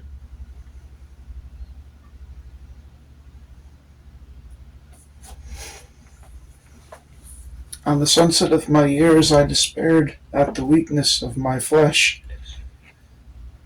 But even before that, I despaired upon the loss. Do you know what loss that is, Miss Pyre? Can't imagine. Well, the world used to revolve around us. Mm-hmm. We were the center of everything. It's the goddamn space Nazis. It better not be goddamn space Nazis. We're just gonna set fire to the whole ship. Fuck them bitches.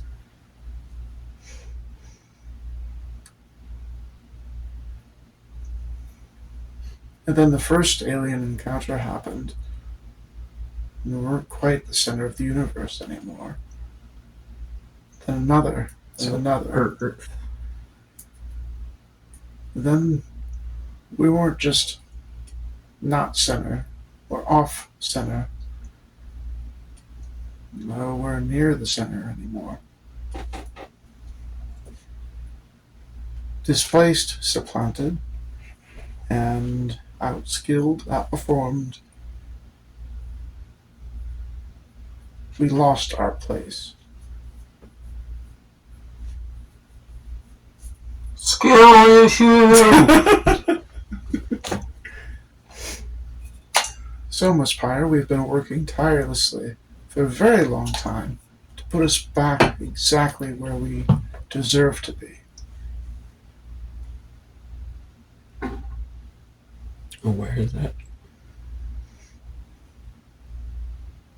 Not begging for scraps at the edge of a galactic government,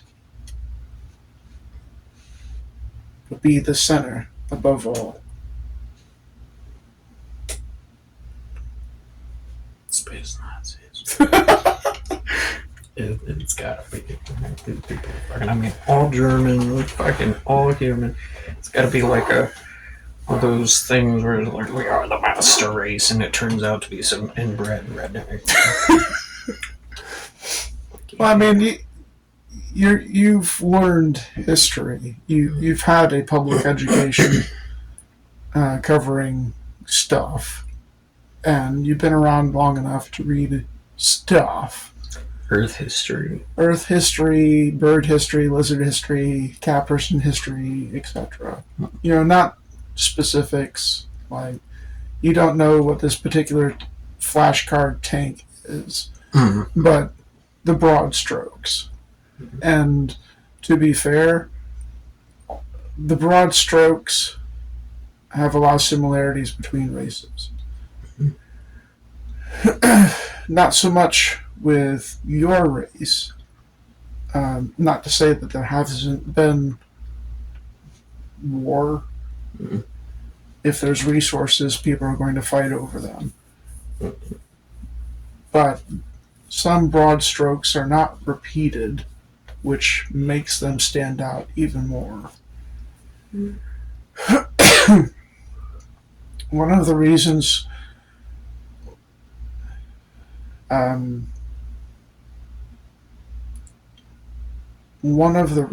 why your people, lizard people, all female, have had less of these broad strokes is because you've worked together more harmoniously to bring whatever,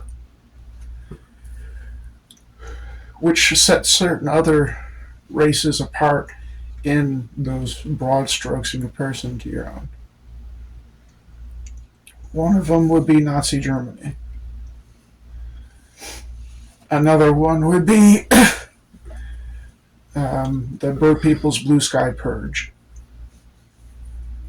Okay. That sounds fun. And, you know, the cat people had one of their own, you know, etc.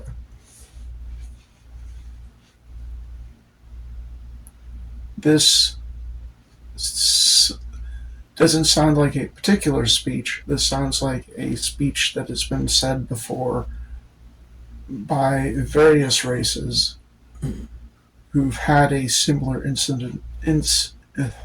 similar historical incident to the Nazi Party. Yeah, it sounds dead ass like just space Nazis. I mean, like, who the fuck else out here? We wish to be the center again. Like, yo, old musty motherfucker. Just go bury yourself. So as the person in the chair finishes that monologue, Yeah. they slowly turn their chair, then stand up from the chair to address you directly, while leaning like this on the desk. That Steiner bitch is embarrassing. Fucking. What you see is a older human man, bald head, clearly cybernetic eye, a cybernetic arm.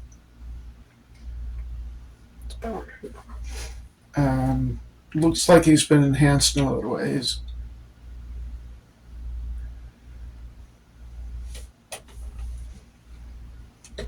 Yeah.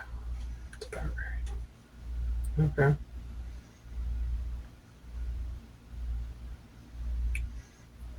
Your friends are quite interesting. I am 11, that's right. Mm-hmm.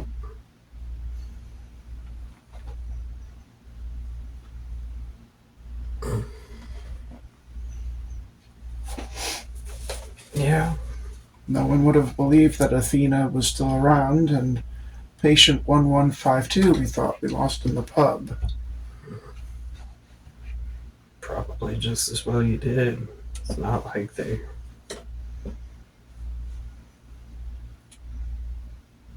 They're not going to be happy to see you. And that implant you have, he's doing this one of his finger wagging point at you. That T93 some implant of yours, Yeah. quite valuable on its own.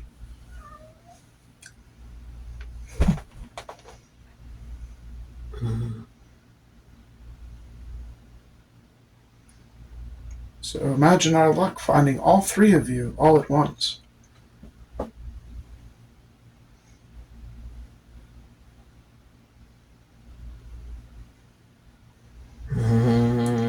My question to you, Miss Pyre, is that...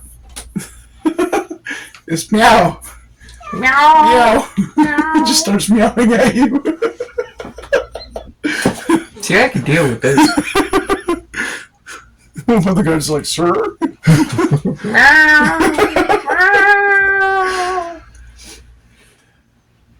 My question to you, Miss Pyre, is would you like to join us at the center? No, not really. I don't do the center.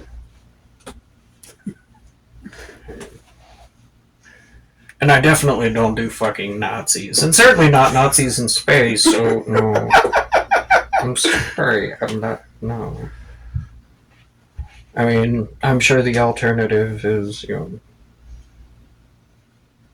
the fucking airlock, but, you know, like... Fuck y'all. Like, just...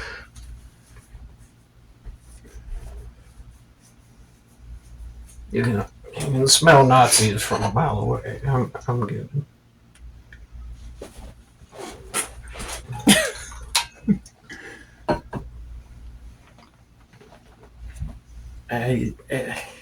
Just gross. No.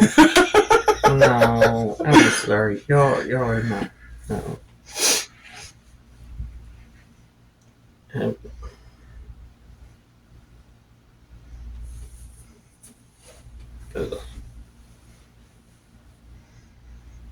are my hands free? Your hands are free, but you're surrounded by... Okay, I'm just gonna 30 with a ball bearing and just like, fuck you, Nazi. Go away. Well, before you do that, Um, he does a laugh. Like, ha ha ha ha. Yes, yes. Very amusing, Miss Pyre. But we clearly only need the implant. I'm sure. I'm sure. And as he says that, alarm klaxons start up. Well. And the guy behind the chair is like, what is this? And the guards are looking around. Over the intercom, you hear, Dr. Steiner, a ship is approaching. He's like, what? What? Yes. Put it on the screen. I'm just gonna watch. Like, fucking. I still want to throw a ball bearing at this bitch, though. Fucking. Like, just while the alarms are going off, just fucking. I'm going to throw a ball bearing at him. After he says put it on the screen, you see a guard touch a button and a big screen, like, behind the chair. So if he swiveled his chair around, he'd be looking at it. Shows a external view of this spaceship with all the pubs on it. You see coming around the bend of the planet a much smaller ship that is a little bit it's difficult to judge size and distance and stuff, but you get the impression that it's bigger than the dropship you came in on. And he's like, magnify, so that it zooms right in on it. And it's not a ship you've seen before.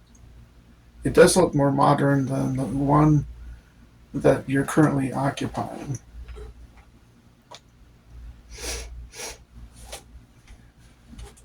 And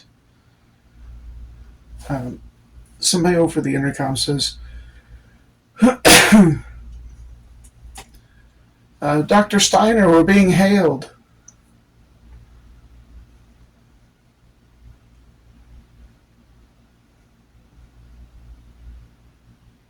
Oh, I'm just gonna watch. I'm just gonna watch. And Dr. Steiner says, on screen. And what you see on the other end, standing on the bridge of a different ship, is a human male, white hair, white beard. Oh yeah. Oh wait. I don't think he went crazy rogue or anything and joined the space Nazis. He better not have. And there's two slightly different. Yes, it is awesome. Slightly different women who are taller than him, standing off to his sides. The Puma sisters. You wouldn't know that. Well, I wouldn't, but I'm metagaming right now, so I know exactly what the fuck's going on. I can't remember his name for shit, but I love him.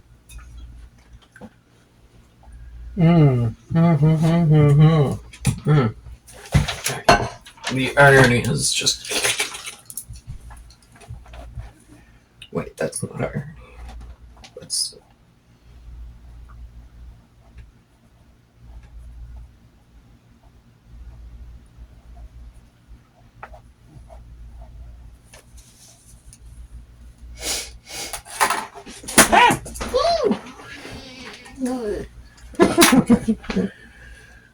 So, this older human appears on screen with women here, appear to be twins, mostly.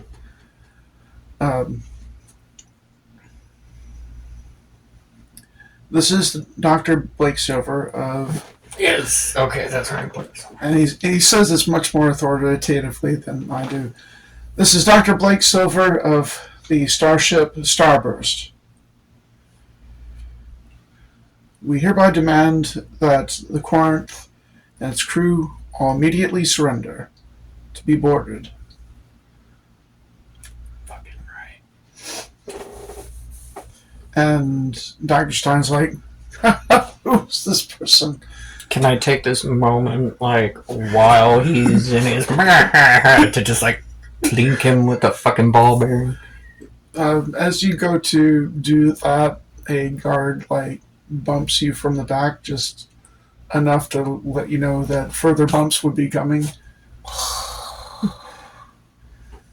I'm gonna throw a ball bearing at this man, whether it kills me or not. And so Stein's like, away with this person. So they take him off the screen. So, but it's still showing the outside. As this ship gets closer and closer. Some small stands no chance against us. Well.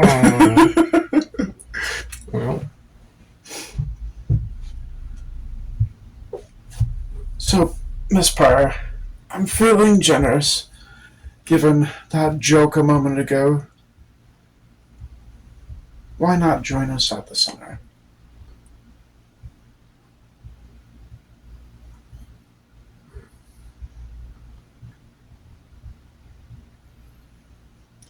The ship's getting closer. From behind him, you see the ship has... It looks like a normal ship, and this is magnified, by the way, which is why you can see it at this point. Instead of it being like a glob on the horizon, you can actually see detail as they track it incoming. There's like the ship itself, and then on all sides of the ship, there's like 4 big tubes, like really big. Like each one would be a fourth of the size of the ship. Oh, okay.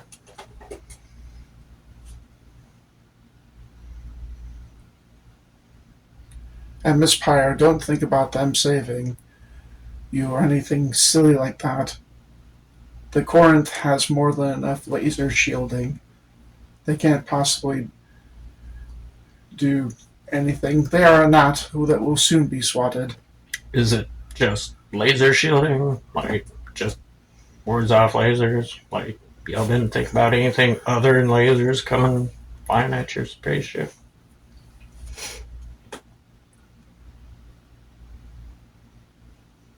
The center is a lightning rod. The center is a lightning rod. Like, I'm not joining anybody at the center. If y'all want to be at the center, before you say that, he's like, what else would it be? We don't live in medieval times, and that's going to have cannons. Missiles. Wow, wow, wow, wow. I don't... Fucking... Y'all are the ones putting all your eggs in one basket. I don't know what to tell you. Y'all are stupid anyway, and this is typical Nazi shit. Like, you know, I mean, this is exactly why. Why would I join the dumb people? Fuck Nazis. Fuck Nazis. Fuck y'all for impersonating the Nazis and acting like... Fuck. As he says what he says, and you say what you say. You see the tubes open up on that ship. They don't hinge out. They just kind of... Oh. And what happens next is a exercise in physics.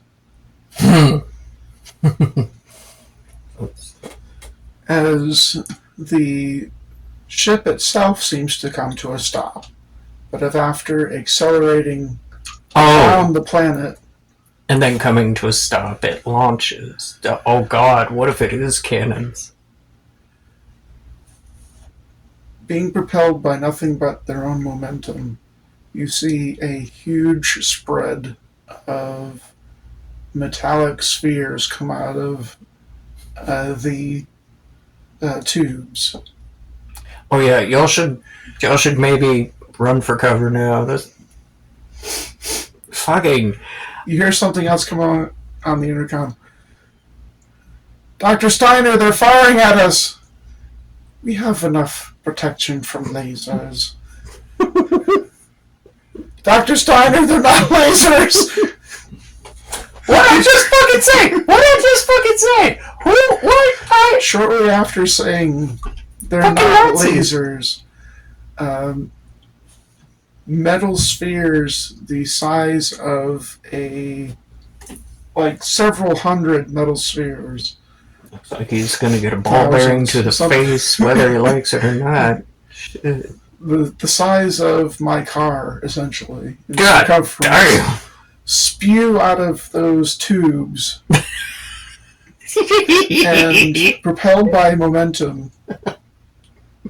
And since they have no electricity, they're not energy oriented in any way. The shields might as well not even be there. Yeah, there's no momentum. There's no As the entire ship gets shotgunned by these blasts. Oh yeah, by the way, ball bearing. Spheres the size of my car just rip through the ship and exit the other side to continue their orbit around the planet again. Oh, so that's coming for round 2 soon. Cool. I mean, this is why I don't like. I'm sorry. Always the dumbest motherfuckers trying to play Nazi. I tell you. Feel the ship shudder and shriek under your feet. You hear the real alarm klaxons go off as the electricity flickers and shit. Everything goes to emergency power. Okay.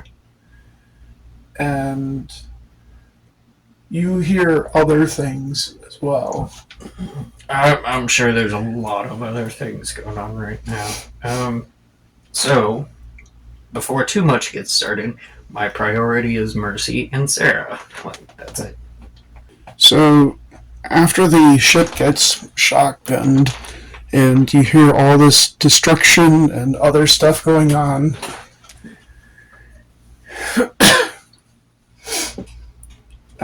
Dr. Steiner, you know it's Dr. Steiner, turns to look at the viewfinder and then looks back at you. Well, apparently not as not-like as we thought. Excuse me, Miss Pyre, I have other things to attend to. I'm sure the fuck you Pulls do. a rather large revolver, and the last thing you see is him pulling the trigger. Oh, pleasant. I need to throw a ball bearing at this man. You manage to throw a ball bearing as the bullet rockets through your skull, blowing out the entire back of it. Okay. Well, hey, I mean... And that's where we'll end this session. Jesus fucking Christ!